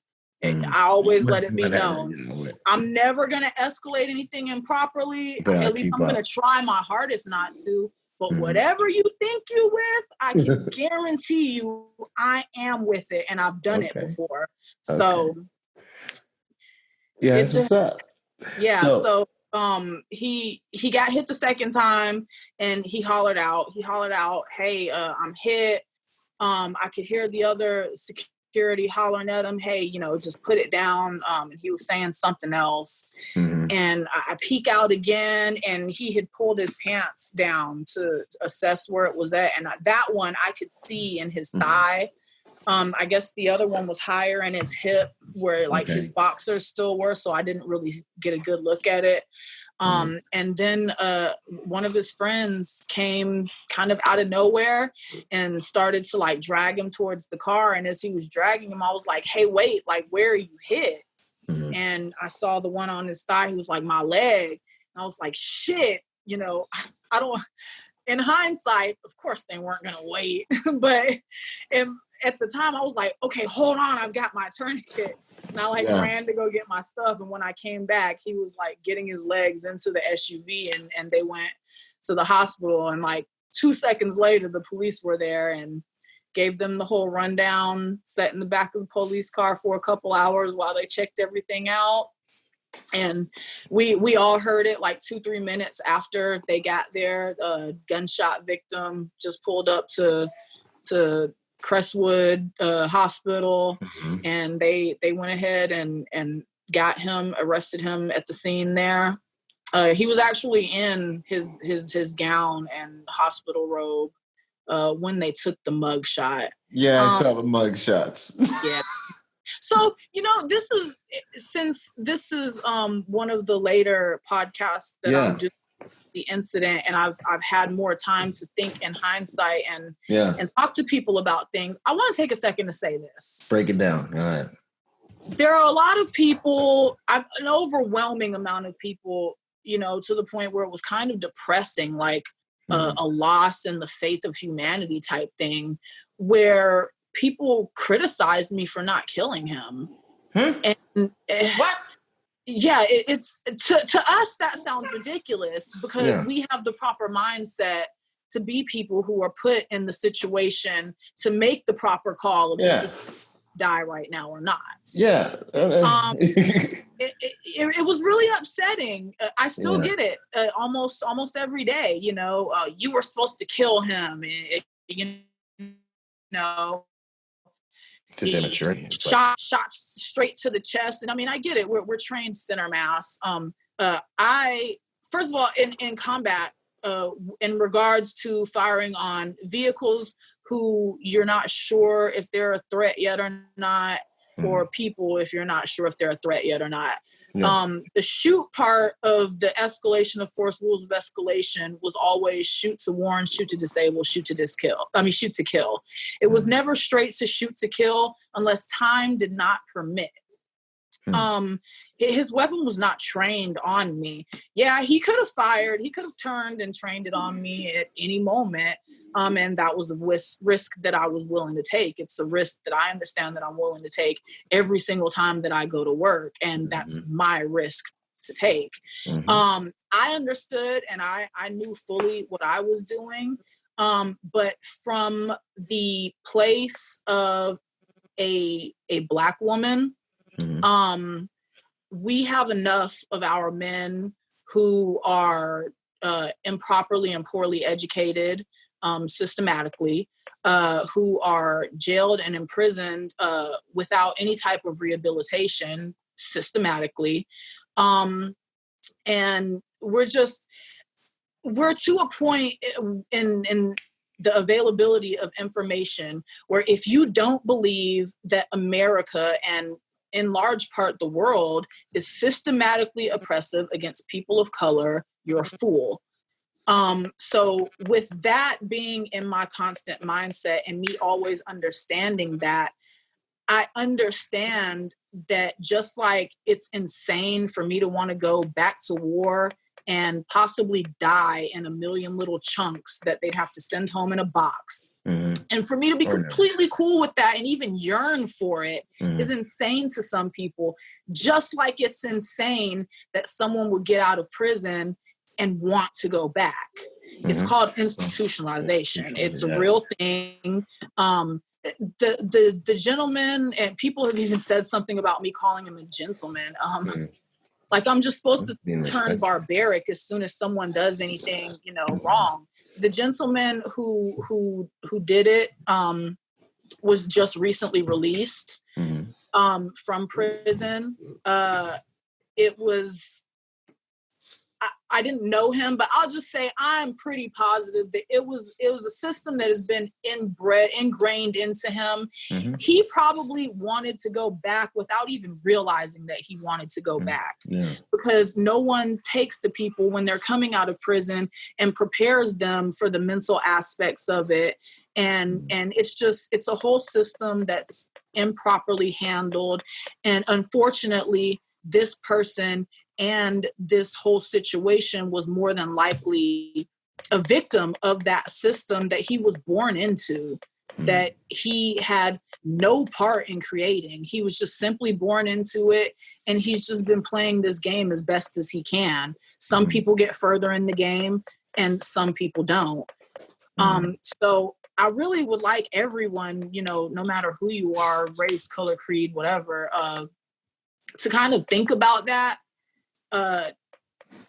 For life in general, for self-defense situations where you may have to fire on someone, for just being considerate of other people in general, for being considerate of people from different walks of life in general. I really would like people to try and conceive that type of mindset, because no one seems to understand me. No one seems to understand where I'm coming from with that. And it's really disheartening. I agree with you 100%. I think as a security professional, our job is not to take lives unless that's absolutely necessary. I think as a human, I feel like in order to really want for that man to have been killed, you just are lacking a lot of, it's just a very immature view. You're lacking a lot of perspective. How many things have people done that after, a little bit of time and after some experience, they genuinely regret? You're taking a snapshot of someone's decision while they're probably intoxicated. And there's all these dynamics like you were talking about with regards to his life, the trajectory of his life, where he's at in his life, why he's where he's at in his life. Then you say that he deserves to die for the things he did. That's quite a It's a really big thing for a human being to try to say and really genuinely believe. You just have to be lacking perspective, in my opinion. You put that guy, you put him in a blood choke, and he probably would have changed his mind. You know what I mean? Like you know what I mean? Like Right. choke him out and get him up off the floor, and you probably would have changed his mind. I mean, granted, Right. because of the tools he was using, it warranted a certain level of lethality, you know, in order to like really stop him, and that's understandable. You had the right to take his life. But the fact that the whole entire situation played out and you didn't have to, I think it's a gigantic positive. The guy has more time to make the right decisions, think about things, become a productive member of society and things like this. And who knows, man, that could have been his come to Jesus moment. Like that could have been the thing that caused him to be like, you know what, like this sucks. I don't want to be like this anymore, and turn his life around. I don't like getting shot. You know, maybe I need different tools. Or I mean, I've heard through the grapevine. Like I said, I spent like 2 weeks afterwards, like kind of asking around town if anyone knew who this person was, and literally no one knew him. Because I was in my head, I'm thinking like, I have absolutely no clue who out there is upset with me right now. You know, he could have some sister that's been beating men up her whole life. You know, she's 6'2", 280 or something, that's riding around looking for me right now. Right you now. know, I was like literally walking around the house with my gun in my hands, like turning at every little move, like, hey, what was that? Hey, what was that? I ain't going out like Every this. time my dogs were barking, I was like, who is it? But yeah, I've heard through the grapevine, you know, that his family was grateful, because I think that I can't say that this is true because I've had nothing but positive experiences with Huntsville Police Department. But the general consensus is pretty much that if it were the cops, he'd be dead. So I mean, who knows? Maybe he'll think of that, and he'll try to think of maybe compassion next time he gets upset. I mean, I don't know. You know, traumatic events, you can go one way or the other. So what role did fear play while this was going down for you? I mean this in the most non-arrogant way possible, but that lives within me. Yeah, it seems apparent. Yeah. So there was no real fear. It was more like just doing what needed to be done. Right. I kind of went robotic. There wasn't really, I'm sure that I was so adrenaline charged and I could not feel it. I didn't feel adrenaline charged like how when I'm fighting, I get so adrenaline charged, I can feel my hands shaking.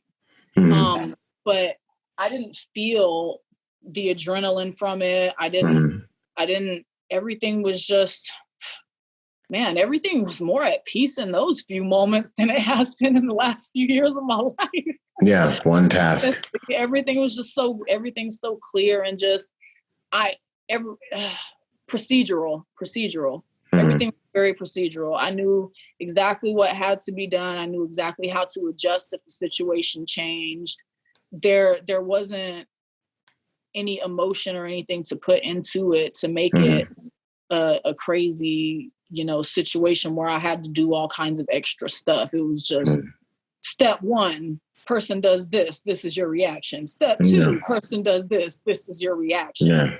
It was just straight to it. Is all muscle memory or what's the other word? Muscle memory. The technical word, I can't think of it. Yeah. It would be all right. We don't need it. You didn't need it then. You don't need it now. We do. Right. But yeah, no, I personally, that's been my experience a lot like that as well. There wasn't, when I've been in situations like that, it hasn't been like, I haven't been freaking out like a lot of guys talk about. It's very clear, and I know I could die, so I pay very close attention, and I do things with an intensity and a finality, and it's just you're thinking and you're thinking and you're thinking, and things can get kind of tunnel vision for a little bit, and then they can open back up, and you're just staying in the flow. And fortunately, it's not your turn if it's not your turn, you know? Right. And if it is, it is. And if it is, it is. I've been, living every single day training for this moment, you know, like I've died 1,000 deaths before lunchtime. Yeah. That's just my personality. You know, a lot of people are like, oh, that's heavy. I'm like, dude, this is just, for me, I'm living for this moment, you know, and if it doesn't come, then I'll live my best life, because in every moment I'm training and I'm looking and I'm trying to, you know, are we going to do this? Yeah, I'm going to do it as best I can, because, we could get in a car accident today on the way to, to dinner. You know, right. I carry this Memento Mori coin in my pocket all the time. My buddy gave it to me on my last birthday. You can leave life right now, which to me makes you live the most fullest life. But anyways, enough about me.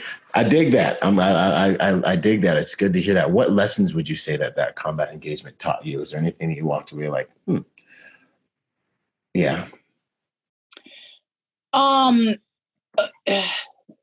In the future, people should probably be walked to their cars. If they're angry, when we're taking them out, security personnel permitting, they should probably definitely be walked to their cars, more closely monitored as they go out. And I didn't have my tourniquet on me. I mean, the end result, he was arrested anyways at the scene because he went straight to the hospital. But I just, in my head afterwards, I was like, duh, like, how could you be so stupid? Of course you have to have your stuff on you. You can bleed out in seconds. Right. And it's just because it's not actual combat. It just wasn't, I would have never stepped outside of the wire without my IFAC. You know what I mean? Mm-hmm. But like, it's almost like how they say complacency kills, kind of. Yeah. Mm-hmm. And I was like, man, the only reason he was able to even leave the scene to get into the SUV and go was because I didn't have my tourniquet on me. I had to leave the scene and basically leave someone unsecured to go and try and render aid to them. I mean, the other security was still outside, but he wasn't armed. Yes, he had lowered his weapon, but still, just looking at it, if it were handled 100% appropriately, I would have had my medical supplies already on me. I would have been able to help the other security appropriately secure the scene so that no one left and no one came in. And just textbook afterwards, it didn't go the way that it was supposed to go because I was lacking a piece of my necessary equipment. So hence chaos concealment. Made sure that I got my my holster out to me and additional tourniquet as well. Other than that, honestly, that was really like the biggest thing for me is that the fact that I didn't have my tourniquet on me. I really beat myself up over that. I tend to beat myself up over a lot of things. I'm like really, really hard on myself. It actually even kind of plagued me for a very short amount of time, that because he was looking to enter the club, I shouldn't have, but I probably could have disarmed him without firing off a shot if I had approached. Wouldn't have been the right thing to do, but it's, dangerous. Just hindsight is 20/20. Just so many things run through your head about, what if, woulda, coulda, shoulda, woulda, whatever. And I was thinking, like, for a split second, I was like, man, did I really even have to shoot him? And it's like, yeah. Everybody would have been talking about you if you would have charged the guy with the AK. They would have been like, wow, she's really about her shit. It's the hardest thing to do, though. Yeah, no, man. But yeah, the tourniquet was definitely my biggest, like, in my head, like, oh, what an idiot. Yeah. Okay. No, that's good. And I feel like society has this whole, like, don't be so hard on yourself and you shouldn't beat yourself up. Personally, I think you should beat yourself up. If you make a mistake, if you're wrong, experience the emotions that are going to make sure you don't do it again, which is usually regret. And which is usually all these ugly emotions, because we move away from pain. We move towards pleasure that you will never want to feel again. You know what I mean? And then guess what? you're better for having gone through it because you ain't making the same mistake twice. Somebody comes up and hands you a participation trophy, tells you it's okay. I mean, it's just not going to be as deeply ingrained in your brain box afterwards, you know? So I dig it. I'm hard on myself too. I wish somebody would give me a participation trophy. Trophy though? Like, spike it on the ground. Like, I don't want this. Oh, yeah, geez, God. Give me a different trophy when I come back next time and do better. Yeah. Oh, thank God I never got one of those. Anyways, that's a whole... No, not our era. Were there any standout emotions related to the aftermath? No, not really. I felt when I went into shock, but it wasn't emotional just because I knew what it was, so it didn't scare me. I just kind of talked myself out of it. That's just about it, really. No, there wasn't really a lot of emotion involved in the whole thing. Just period. Good. I personally, I appreciate that. You know, just because I think a lot of things get sensationalized, and you know, I've been around the block with lots of guys, and I've, you know, some things there is legitimate PTSD, but I think that there also is within the human condition all the way back to the beginning of this humanity. We've been doing things like this, and I think that a healthy mind can deal with things like this efficiently and effectively. You know, back in the day, dudes was chopping each other into little pieces in fields for hours on end. Okay. I don't know what society was necessarily like back then, but it's I don't see it as being something that should be like the most show-stoppingest thing that you've ever done in your life. You know, you know what I mean? I feel like if you were righteous in your actions and deeds and fortunately worked out in your favor, I think that it's not weird for a human being to be okay with doing this job and doing this aspect of the job. So that's good. I think. I mean, we're the people that we have to be, and we have to be those people because the world needs people like us. Everyone has a role. Everything within everything is a well-oiled machine, whether it seems that way or not. You know, the world in itself, the earth is a well-oiled machine. When you go into countries, their machines, everything has a part, everything has a moving piece. If you go into our bodies, into the very structure of our cells, everything is a moving piece. Everything, it's a machine, you know, so everything has a purpose. I guess another part of me getting into security was me understanding I have an anger problem, and understanding that trying to get rid of an anger that seems to be innately a part of me was kind of making me miserable because it wasn't going anywhere. But then at the same time, I'm like, well, what's wrong with me? You know, like I'm isolating myself from people because people are like, well, what's wrong with Toya? Like, why is she like that? And it's just, I feel like it is a part of me that I had to have in order to become who I'm supposed to be. Like I said, I was born a protector. I've always been this way. You have to have a certain type of mindset and certain things that you're willing to do that other people aren't willing to do to work jobs like these. And I feel like a lot of us experience a different type of anger than other people do, and we've learned how to process it and turn it into something positive rather than allowing it to be something negative in our lives. So just, you know, could you elaborate on that a little bit more? So there are certain parts of us that people will tell you are negative because society's going to say it's negative, but it doesn't mean it has to remain something negative. I like punching people in their face for next to nothing, but you can't do that. You know what I mean? Because of society, you can't do that. Yeah. It's my club, and you know, you're doing something that you've been told. Even if it was just 2 seconds ago, you were told not to do it, and you start to go to do it again. I can take everything, every single time I wanted to punch somebody in their face in the last 6 months, focus that energy on you. And I did it I expelled that energy in a positive way, that angry energy that could turn into something so horrifically negative. And I turned it into a positive thing. I protected people in the process. And I'm not miserable on the inside. I'm not just boiling with lava on the inside at all times. Like, I don't know if people like, it's a really popular thing these days, especially for females for some reason. I'm crazy. If you were truly crazy, you would go around bragging about it, because it's not fun. Always having to be in your head, you know, don't do this. Oh, they didn't mean it like that, Toya.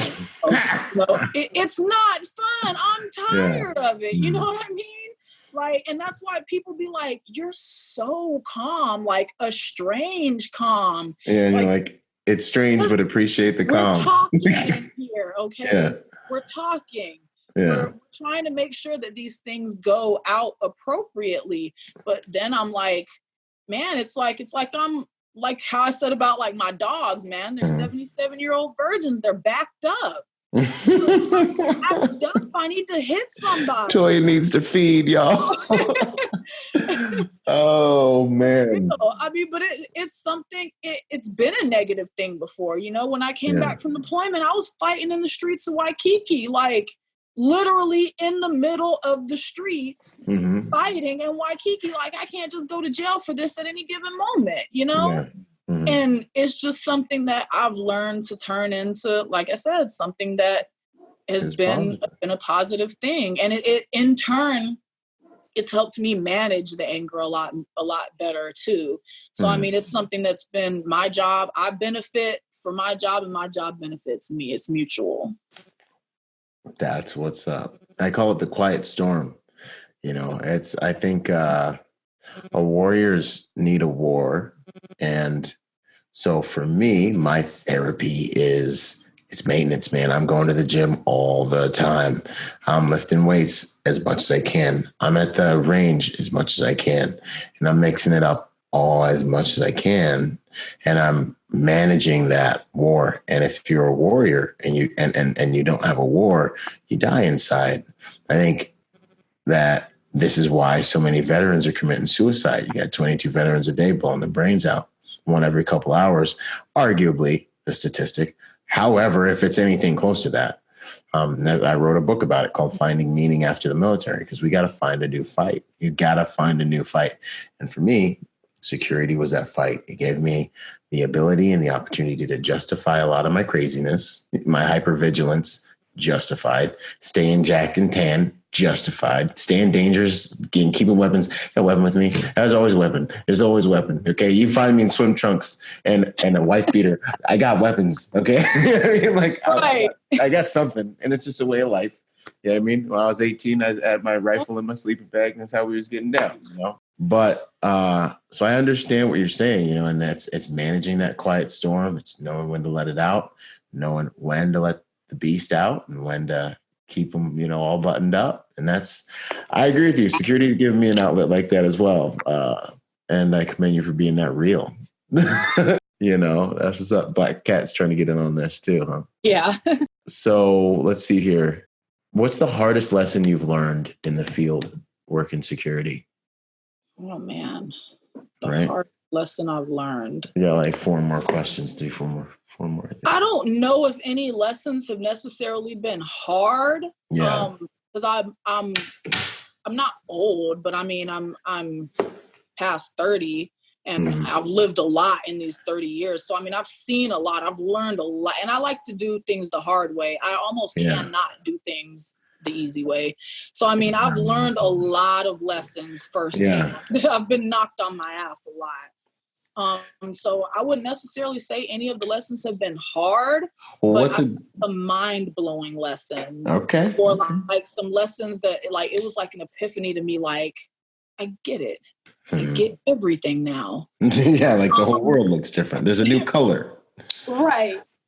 So the understanding that typically, now obviously I don't mean every single man when I say this, but on average, men have a sense of entitlement to our bodies that I don't think that they realize that they have.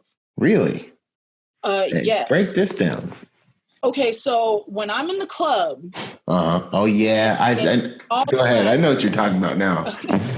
Okay, so when I'm in the club in all black, security badge, security shirt, security hat, whatever, have not cracked a smile in the whole 4 hours you've been in here. And I can see that. At this post in interview stance with a gun on me, I'm telling people, clear my area. You know exactly what I'm here for. You know I'm working. You know I'm on the clock. If you want to come and say something to me, I understand. I get that. I'll speak to you. You know, we can keep it brief. I'll speak to you. I can't look at you while we talk. Don't stand right in front of me. I still need to scan. I can speak to you. You know what I'm saying? Don't get offended if I don't look at you. But yeah, we can talk. You stay respectful. We can talk. That's cool. Whatever. Right. But me being in the club and a guy doing the elbow grab. Yeah. But that's not the part that really gets me, okay? Okay. It's okay. So you kind of have to tread differently. So typically when I do go out, like to have fun and stuff, I'm either by myself or I'm with one other person. So I'm not necessarily going to do something that's going to make one of these disrespectful ass young men slap me on the face, because they will. Over you just not wanting to give their phone number. They'll slap me. This is ridiculous. Entitlement thing. That's ridiculous. So when it happens when I'm civilian, my reaction is not the same. When it happens when I'm security, I forcefully snatch my arm back and I look up and down like, what are you doing? Like you just did something. And they immediately see that look and it's like they're shocked. Terror. That you grabbed me. And that is where I realized that the sense of entitlement was there. You're shocked that I took my body part back from you that you had no permission to touch in the first place. I didn't do it. I swear. If you guys ain't watching this on YouTube, you need to watch this on YouTube. It's like, give me my elbow back. If you want my attention, say security. If I keep walking, I heard you. And I kept going anyway. Find male security. Find other security. Yeah. It's just like, it's crazy. It was not until I really gauged guys' reaction and noticed that every single one of them looked like they're outraged that I want my arm back. Give it back. I don't understand. It's just crazy to me. Or it's like if like we're talking and I'm like this the entire time and I'm like, yeah, I'm having a great night tonight. How about you? And the guy's like, hello, I'm over here. Sir, I don't have to turn and look at you. I don't have to say a word to you. Yeah. Even if you come up to me and you speak to me and you are cordial and respectful and you are the nicest person on earth, I might be a bitch for it, but I don't have to say anything to you. And I feel like this is what a lot of guys need to understand, because just period, point blank, there are women out there literally being murdered for turning down advances, for saying, no, I'm not interested. No, thank you. Yeah.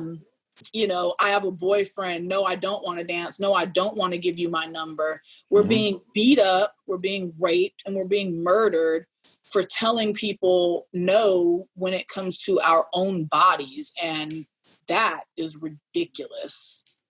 It is ridiculous. Absolutely. That's too bad. Biggest mind blower right there. Yeah. It's too bad. But it is good that you're not like, oh, this is ridiculous, and and just complaining about it. You've learned how to protect yourself, and you're aware of something I like that I see in you is that you're aware of human behavior, and you don't necessarily like rail against it, you play the cards as they are on the table. So it's like, yep, people are probably going to do this. They're capable of this. Right or wrong, that's Santa Claus stuff. That's fairy tale. There's what should happen and there's what does happen. And you get prepared for what could happen. And that is wisdom. I respect that.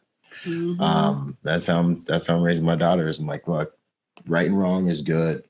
Jesus prayed, let your will be done on earth as it is in heaven. That means like God's will doesn't get done here. Like what people decide is what happens here. So we got to be prepared. Not interfere in our daily comings and goings. Yeah, exactly. So we got to be prepared. So no, I understand that much more because it is true. I do see dudes be like, yeah, excuse me, miss. And they like get a little hand on there right quick. And then, you know what I mean? And it's like, did someone say you could touch her, bro? Are you crazy? Right. To me. I literally have asked people, why are you touching me right now? Yeah, like, and did something happen? Look at you like this, bitch. And it's like, but you're the one with your hand on the small of my back. Remove it. Yeah, like, how did we get here? Right. I've told someone like their hand coming towards me, like if you touch me with that hand, it's coming home with me. Yeah. Make a choice. Right. Make a choice. No, that's good though. And I think guys need to chill out on that for sure. Cause even for me, I'm like, I'm on the other side of the spectrum. I'll never touch you in your life ever. I will, and my wife cracks up like, you will never see me touch another female. I'm a big black guy. I won't even be in a room with you by yourself. Anyone, any female. I mean, because I'm a target and I'm an easy target.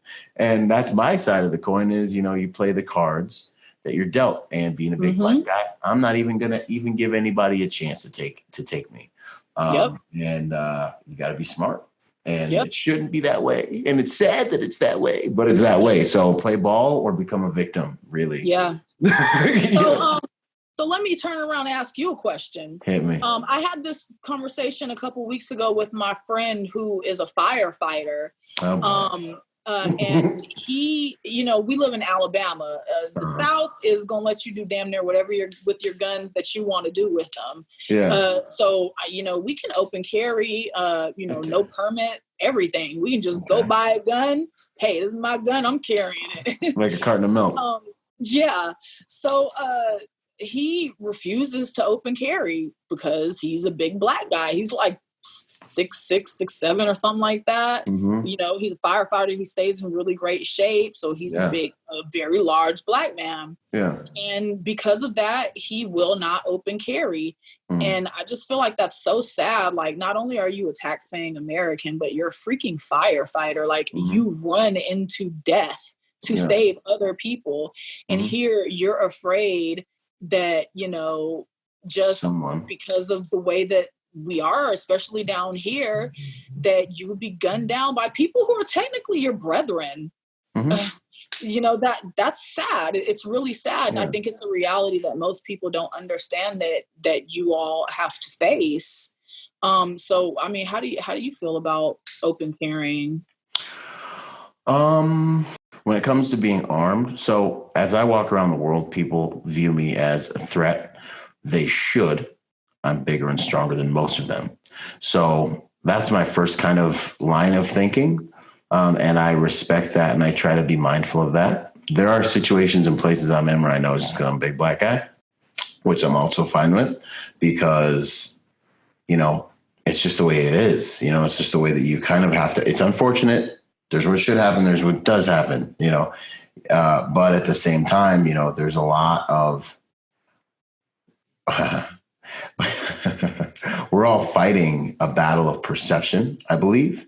And that's, based on what people are seeing in the news, based on what people are seeing in the media, based on what people are seeing all the time, there is a collective consciousness with regards to Black people that I am consciously aiming to overcome by giving people positive experiences with a Black person, a Black man. You know what I mean? And that's a fight. That's a whole battle. So the way I carry myself is in a way to disarm a lot of that all the time. Building, to the next level of that argument, open carrying for me personally, I also don't believe would necessarily help me disarm people as easily. And so for those reasons, I wouldn't do it. There are other tactical considerations. Like I don't want anyone to know where my weapon is or that I have a weapon. This is like the aisle. Like there's people on both sides, and both sides have solid arguments. Well, deterrence value, someone would be less likely to launch an attack if you had a weapon, and for me personally, I would probably have to be one of the first things someone knew they had to overcome if they're going to launch an attack in an environment, because just by my physical stature, I'm going to get to weigh in on what happens and what doesn't happen. So they're going to be like, yo, this big black dude, you think he's going to try anything before we rob 7-Eleven? Should we wait till he's done or not? Regardless. So I have a level of deterrence that I like. I think also the stigma that can come along with open carrying is just, at least I know amongst a lot of security professionals, it's not looked at as the most professional way to carry your weapon. And so, yeah, for those reasons, I wouldn't do it even if I had the right to. Yeah. I don't think it's as much. Yeah. Those are the things that would stop me from doing it. Yeah. Now as a female, it's interesting, you have a little more deterrence, but I think as a female, this is just me from the outside looking in. I think a lot of your guys' strength comes from the snake tactic, the surprise, the venom. It's already too late type of fighting style. I didn't think that this was going to be as bad as it is. And now I'm shocked. You know what I mean? Like, yeah, because the physical component, men have that head start on you guys, just naturally. Right. So yeah, that's kind of how I would answer that question. I probably wouldn't open carry even if I could, just because I love the element of surprise. I'm one of those guys. If you're going to fight me, I am de-escalating and the fight's over before it starts. Right. And I have an organic amount of deterrence already. So it's not something that I need to focus on building on, right. Yeah. Gotcha. That's my 2 cents on it. Let's see here. What would you say there are advantages and disadvantages that stick out about being a female in the security industry?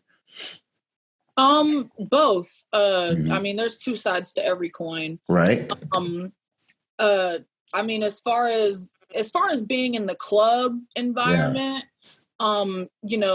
there have been times where these guys are most definitely about to come to blows. Yeah. And I can come and put a very soft hand on someone's shoulder. It's true. And look at them and I'm like, babe, not tonight. Like, please don't let it be this kind of night. Yeah. And just sometimes that feminine touch will just kind of zap it all out of a guy. It doesn't always work. It does not always work. Sometimes it even backfires. It makes it worse.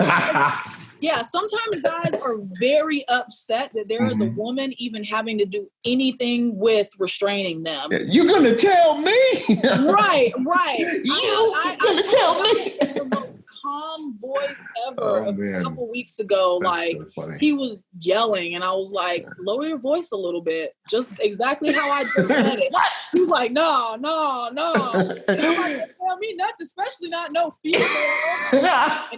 Have him come over here and tell me. No female. Like, what you gonna do to me in here? Oh, man. So, yeah, I mean, it kind of goes back and forth.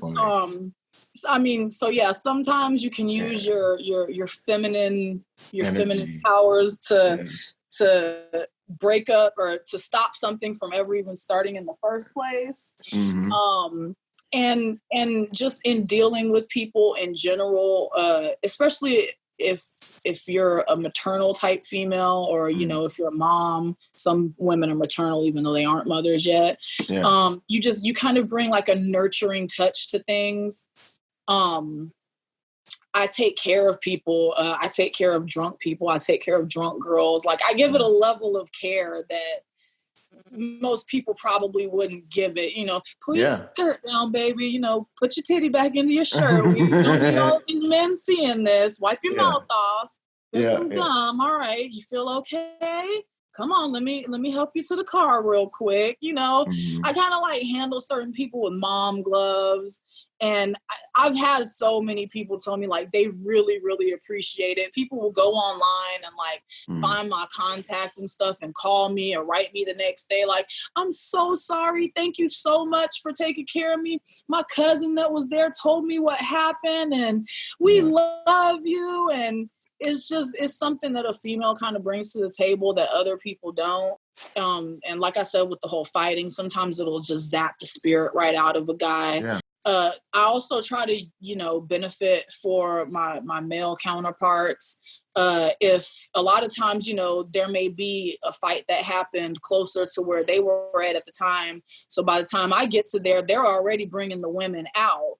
And even though they don't need my assistance, just for liabilities as far as sexual harassment type things, I'll walk with them just so they can't say, oh, while he was putting me out, he put his finger in my butt or something like that, just like how male officers have to call a female officer if they need to do a body search or they are very strongly suggested to call a female at the very least. I try to do the same thing without even being asked for my guys. Absolutely. So that if that ever comes to them, know there was a female there along with me. She saw the whole thing, blah, blah, blah, whatever. Didn't happen that way.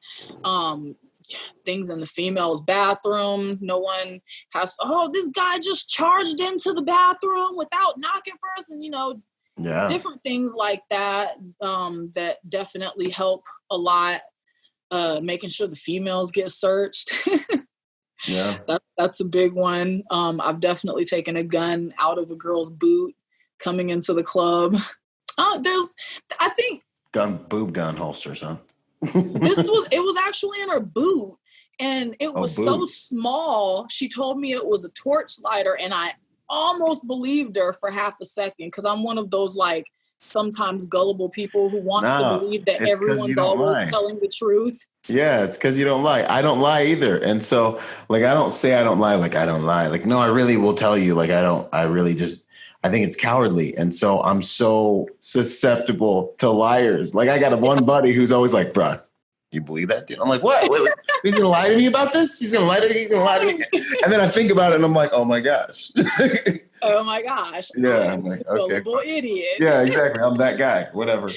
Yeah. So yeah, I definitely about believed her for a second. And then that little voice was like, unzip that boot. Unzip that boot. And it was definitely a little fully loaded. I don't even know what kind of gun that is. I've never even seen a gun like that before. But whatever it was, she was definitely about to bring it in the club. She was ready. And I mean, if a female's not out there, she's not getting searched. She might get a little metal detector over her real quick, but that stuff can miss things. Yeah. Or it can be other things can mistake it. I used to sneak brass knuckles in the club in my block. I saw a look in your face when you're like, that thing can miss things. I was like, okay, all right. Yeah. I was like, that's the wires to my bra. Let me in. But if something happens in the club, lo and behold, I'm under that shirt and ready. Yeah. Wow. So yeah, I mean, there are definitely a lot more pros once you learn how to play your part and figure out where you can be most useful at. Although I want to jump into the 200-pound guys fights and don't care if I get beat up in the process or not. It's not the place where I'm most useful at. Yeah. And somewhere where I can be more useful at to the team. Yeah, no, that's good. Knowing that is wisdom. You got to be who you are. You got to play to your strengths. There's a lot of strengths. I feel like everyone wants fire and they forget that water is like more powerful and wind is powerful and earth is powerful. Everyone's like, oh, I want to be the big, strong guy. Do you really? Like, you want to go and bang and clang all the time? Like, there's so much more you can do. Yeah. And there's some really awesome stuff, man. There's some sophisticated stuff, especially as big as the game's getting now with all the covert protection and all these other really high speed jobs we can do. And the industry's going to double in the next 10 years. Yeah. Everyone can get in and get things done. It's not just like being the bodyguard is the cool thing anymore. That's a work intensive thing now. What would you say? What do you not like about security and about the security game? What do you like? Man, I wish I knew that too. Well, right now, I guess this is always going to be a thing. Because even though I'm self-employed, because I still rely on a place to employ myself, it still puts me at the whims of other people. And most of the time they're men. That can complicate things sometimes. I've had to back out of jobs before because the person was unprofessional, or just because maybe they seemed like they were trying to be professional, but I was getting a bad vibe off of it, or it just seemed a little bit sketch or something. Just somebody I don't want to work with, someone I wouldn't wish to speak to ever. That gets a little sometimes. It would be great to not depend on, contracts or money from other people in that aspect. But unfortunately, that's something that I'll pretty much always have to deal with. Just hopefully in the future, it'll be to where I have more control or more leeway to be like, if that's how you're going to be, then just forget this contract. Yeah. Just keep it moving. There'll be others. But yeah, that's definitely an issue, being a woman coming to people trying to do contracts for club security. You're not really often taken seriously. And even if they do take you seriously, they're probably going to try to have sex with you. Yeah. So yeah, that sucks. Because I don't like very, very many people, and I want to have sex with even less of them. So it's just it complicates things. Yeah, I'm good on that whole aspect of things. Other than that, I really, really love my job. Yeah. I really feel like that's probably the biggest thing, like some of the cons of the feminine aspect. Other than that, I sometimes even like going to work when the sun's up and leaving work when the sun's up. Yeah. Even though sometimes I'm frustrated and out of breath when there's 15 girls and wigs flying all over the place in the parking lot and there's too many people to hold back at once, I'm still I love it. That's awesome. I really love it. It shows. That's fantastic. It's meaningful. That's good. Just anything, no matter what someone's doing, if they really love it. What I know, we know about the shooting, but what would you say is your proudest moment in private security? Not a specific. Well, you know what? Lies. I take that back. I was gonna say just the help that I give to young girls. Just rape is such a big problem. I don't think people realize how many women have actually been raped, because it goes by statistics. And I don't know many women who haven't been raped. And I also don't know many women who have been raped and who have reported it. Yeah. So let me tell you, the statistics are wrong. Yeah. The statistics are very wrong. The vast majority of women in this country have been raped. And I would say even the more vast majority have been assaulted in some sexual form. So giving women help. The owner of my club, or one of the clubs that I work, he's real adamant about towards the end of the night when there's not a bunch of security outside, someone walks these women outside to the door of their car, make sure that they get in. That's a really big deal to me. It's a really when guys are playing around, slap playing with girls and stuff that they came to the club with, they like, security, you ain't gonna help me. I'm like, I'm not here for you. I'm here for her. Nothing to do with you.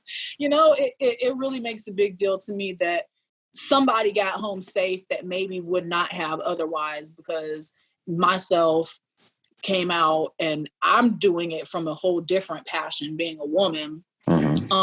But myself and my guys who are out there, we're making sure that these women are getting to their vehicles safely, and absolutely nothing is going to happen to them on our watch. That's a really big deal to me. That's a very important thing to me.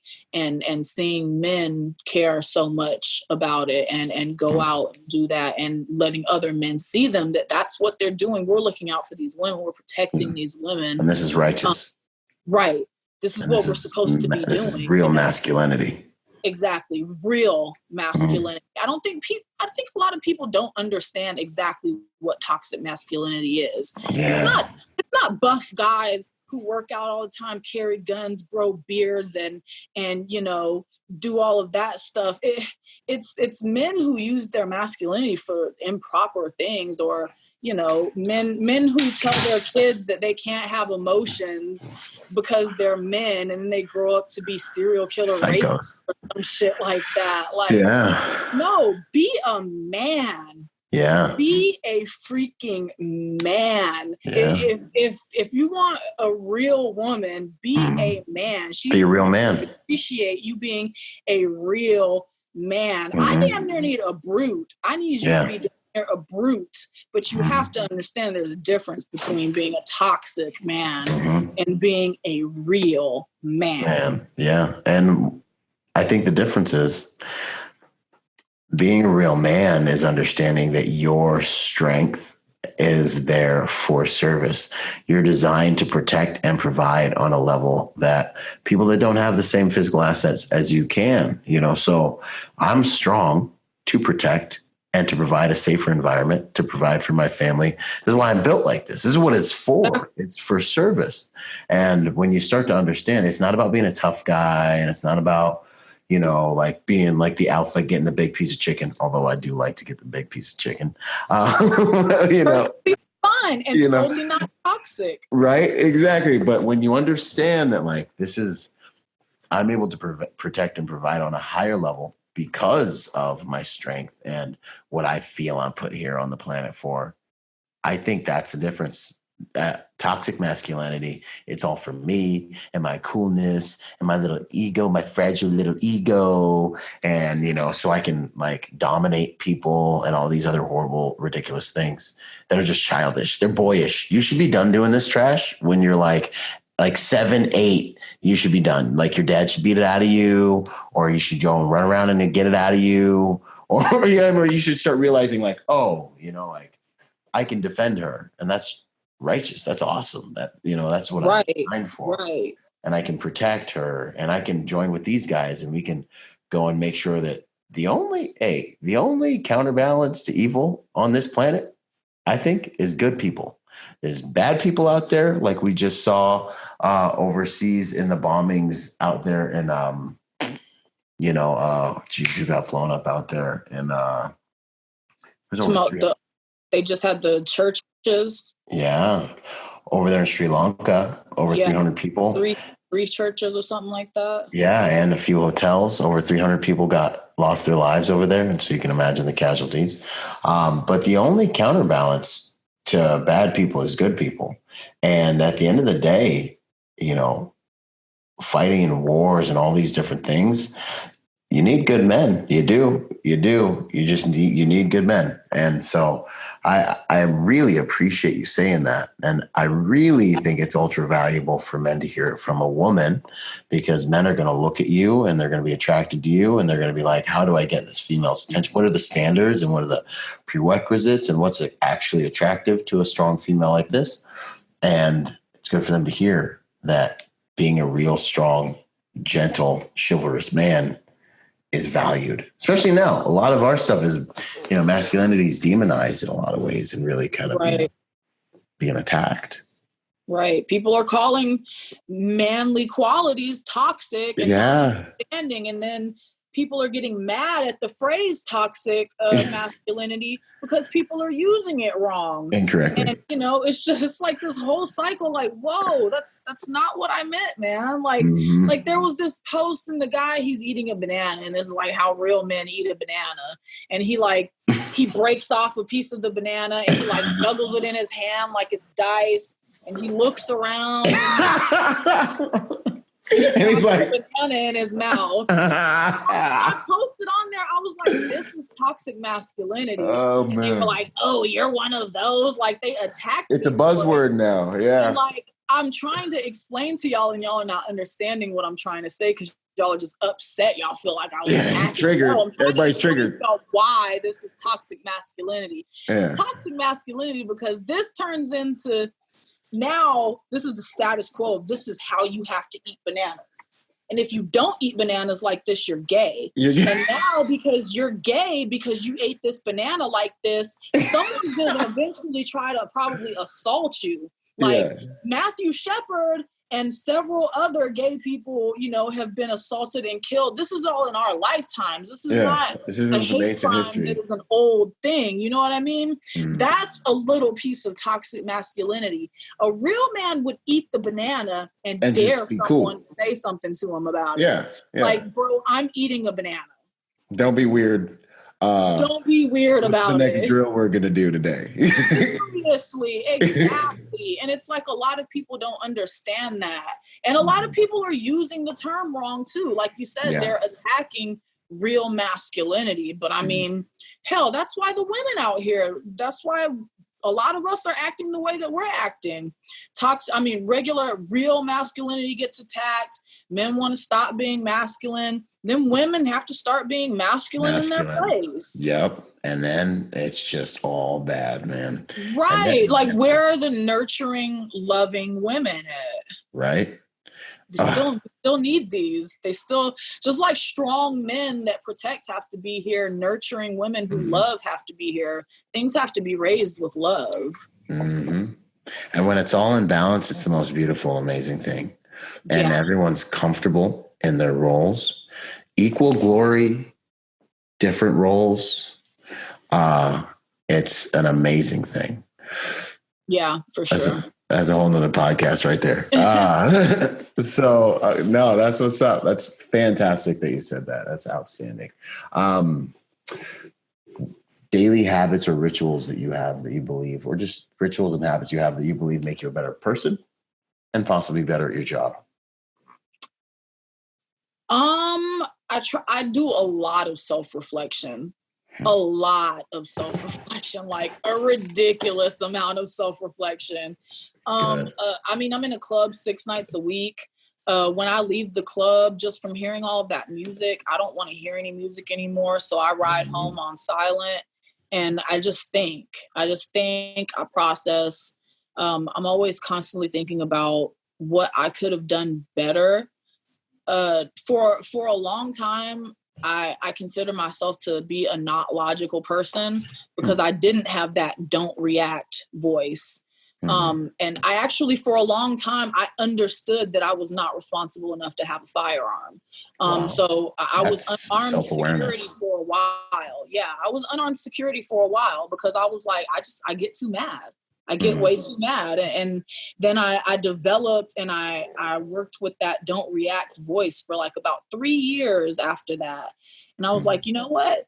I think I'm ready. And it's been all good. Everything's been good. I waited until the appropriate time. But yeah, self-reflection. I do a lot of self-reflection because I feel like a lot of thoughts that are not logical at all, or maybe wouldn't occur to the average person, go through my head. And it's like, whoo, you're tripping. You need to think about that for a second. You need to reassess that. And for myself, I always want to punch people in the face or something. I definitely have to do that a lot. Like, no, it's good that you didn't punch this person today. And this is why it was good. And, tomorrow you're going to do better at not punching people. And, so on and so forth. No, I understand. That's the conversation. I would go so far as to say that's conversation in most vets' heads for the first years for a while, So now you have a business. I saw something about expansion, looking for other females. Let's talk about that real quick. This is shameless plug time. Where are you at? What are you doing now? Where can people find you? Okay, so I have lionspridesecurities.com. Man, I wish I had a card upstairs with me, but they're all the way downstairs. I'll put all your links on the final. I'll put all your links on the blog and everything. So okay, nice. Well, awesome. So Lions Pride Securities. I actually have a strange amount of males interested that they just want to train and do security. A lot of people are interested in security. I don't answer many of them because you just never know with guys these days. Anyways. It's true. Yeah, keep the guard up. So I have 3 females right now who I work with. I'm in a college town, so 2 of them are college students. We kind of have to get together when we can. Mm-hmm. But I have one who I just got placed into a club as an additional spot with me, and also as a replacement to a night, 2 nights that I gave up. So I actually got some employment, which I'm really, really happy for. I'm happy Awesome. every time she gets paid. Like, yeah, girl. So yeah, I am looking for women. I want to be able to employ women and empower women. Yeah. Typically, going out and shooting once a week or going out and learning some type of fighting skills every now and then is not what most women are going to be doing. It's not in their hobby list of things to do. So even the ones that don't work out for security, it's kind of a high turnaround. A lot of people think that they want to do security, and then when they get into the training aspect of it, they're like, oh, I didn't know I had to train. It's like, yeah, what you thought you were going to come in here and just show up at the club, and then when you have to actually restrain someone and actually like almost fight someone and actually not damage them and get them out of the club at the same time, it's just going to be all right. That's how it's going to be. Right. No, ma'am, not going to work. Right. So yeah, even the ones that don't end up getting employment somewhere via myself, I still like what I'm doing because they've had one more pistol lesson than they've ever had in their life before, or they've had one lesson on a basic how to release a choke from someone, or they've done 10 more push-ups than they've done ever before. They're more capable than they were yesterday. So I really like that aspect of doing the female security, but just like I said, I once people got familiar with my face and female security in this city, everybody realized that they needed female security. And it was like, everybody was kind of like pulling this way, pulling one way. And it was like, guys, one person, like, I have to start finding females for y'all and getting them properly trained and sending them out. So I was just like, this is just what I need to do. Like, this is, I mean, every millionaire should have at least 7 sources of income. So, I mean, training will definitely be one of the aspects that I cover. And I would like to kind of city hop with it a little bit. I have people from different cities, oh, you need to come to Houston. I never see any female security in Houston. Or you need to come here. I never see any female security here. So I'm thinking that in taking out, it was just going to be just a basic security, female security guard training deal where they get placed kind of like staffing in wherever it needs them. They reach out to me. I find a female for whatever the job is that you need. But now I would actually like to do some city hopping as well and kind of go from place to place and try and find females, maybe put out the word a few months ahead of time for females interested in doing security. I would do my best to get you placed into a club and, maybe have a contact list for a lot of the popular club owners in that city. Hey, do you need female security? Maybe if I know this is the more tough club out of the ones that I have to choose from in this city, then I know exactly which guard I need to send that's going to be capable of that specific job. Or maybe if it's a grown folks spot, it's 25 up or 30 up or something like that. I know who is going to have the right touch for this place so that they're capable, but they bring that customer service aspect at the same time. I would really like to do that for city to city. I mean, we have club shootings happening all the time. Since this thing has happened, I have people send me links. I've had so many links I've seen that has been the exact same story. Man with an AK-47 kills 3 people in a club, something. And somebody sends it to me and they're like, they need Toya. And I'm like, damn, why can't they should have a Toya? That sounds arrogant. That sounds vain to say. But they should have. But no, it's someone capable of, it doesn't always have to be a guy.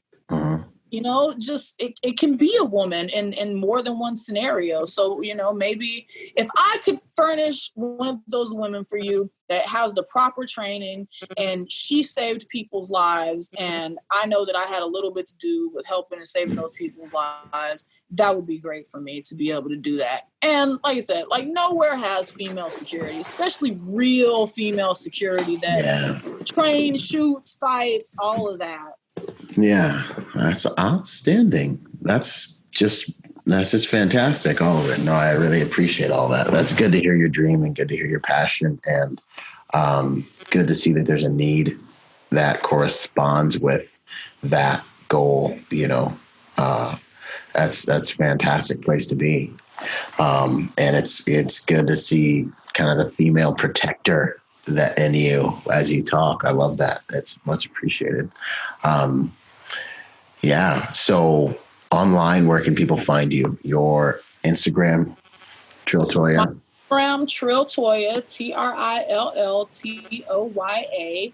I also have a page that is meant for everyone to be able to come together, kind of like the hip 2A community, and all of the communities that surround us, the fighting community, the prepper community, all of that. Mm-hmm. And that is Task Force Trill on Instagram. Okay. I encourage people to send me their training so that we can repost and show other people different types of training, open them up to different things, connect different people. Man, since going to SHOT Show, I've just connected with so many like-minded people across the U.S., and it's really been awesome. So I would like to contribute to connecting more people. So yeah, Task Force Trill on Instagram. You can go and follow that, or my personal page, Trill Toya. Mm-hmm. Email, you can reach me at lionspridesecurities@gmail.com. And also my YouTube is Task Force Toya. TaskForcetoya. Make sure they got it. That's what's up. Right. And an idea, something I've done, if you go to my website, bravoresearchgroup.com, you can go to there's a tab there to join essentially my team. And what I do is it's a Google form. If you look at it, it's just a Google form right there, and it's a hasty interview. So people can go on there, they can give me their creds, they can fill out a few interview questions, and then I have on my back end a spreadsheet that's just steadily growing of applicants that want to get in the game, want to work with us. And so when I get jobs, I can filter that list by geographic location, all the different things you can do with an Excel sheet. And then I back vet guys through that form. And so if you're looking for females, it's the type of thing that you almost always want to have a hook and line in the water, so when people come in, so you're acquiring a list and your list is growing. That's something I've found that has been really, and then you can point people to it like I'm doing right now. If you're listening to this podcast, go to Byron Rodgers, go to the BRG website, Bravo Research Group website, and you'll see the link there on one of the pages. I think it says staffing or something like that. And fill that form out, so that's a good way to start acquiring. Definitely. That's a great idea. Heck yeah. So it's been good talking with you, Toya. It's an honor. I'm glad we had this conversation. Yes, it's been great. It's been so fun. Absolutely. Good. I'm glad to hear that. So that's it, girl. You take care out there. Stay sharp. Stay safe. I look forward to hearing more. Thank you. I look forward to hearing more good things about you and what you're doing. You've got a like a bright light about you. It seems like you love what you're doing, and it seems like you're all about what you do. And that's rare in any industry. And I think that's going to carry you very far. So it's good to go. It's good stuff. Thank you. And my pleasure. All right. Until the next time we meet, take care out there. Stay sharp. All right. You too.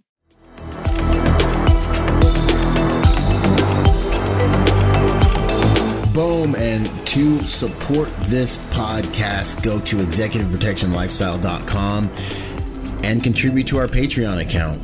That Patreon account is what helps me make this podcast possible, contributing to this brand, what we're doing here, making it so that I can bring better guests on, making it so that we can plan more events and just expand the contribution to the private security industry, and also to making America a safer place by teaching people how to protect themselves and the mindset behind that, the lifestyle behind that.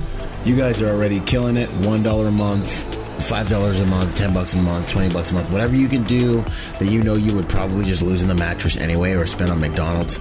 Hey, you want to put it towards something that's going to good use, put it towards a podcast, and get involved in our Patreon account at executiveprotectionlifestyle.com. And if you want to find me, that's ByronRodgersMotivation.com. Do whatever you can, contribute whatever you can to that Patreon account, because it makes all of these things possible, ladies and gentlemen. So much love. Thank you, thank you, thank you, and thank you for making those contributions. You guys rock. We're already doing amazing there, and it's just because of you guys. So thanks once again for those contributions.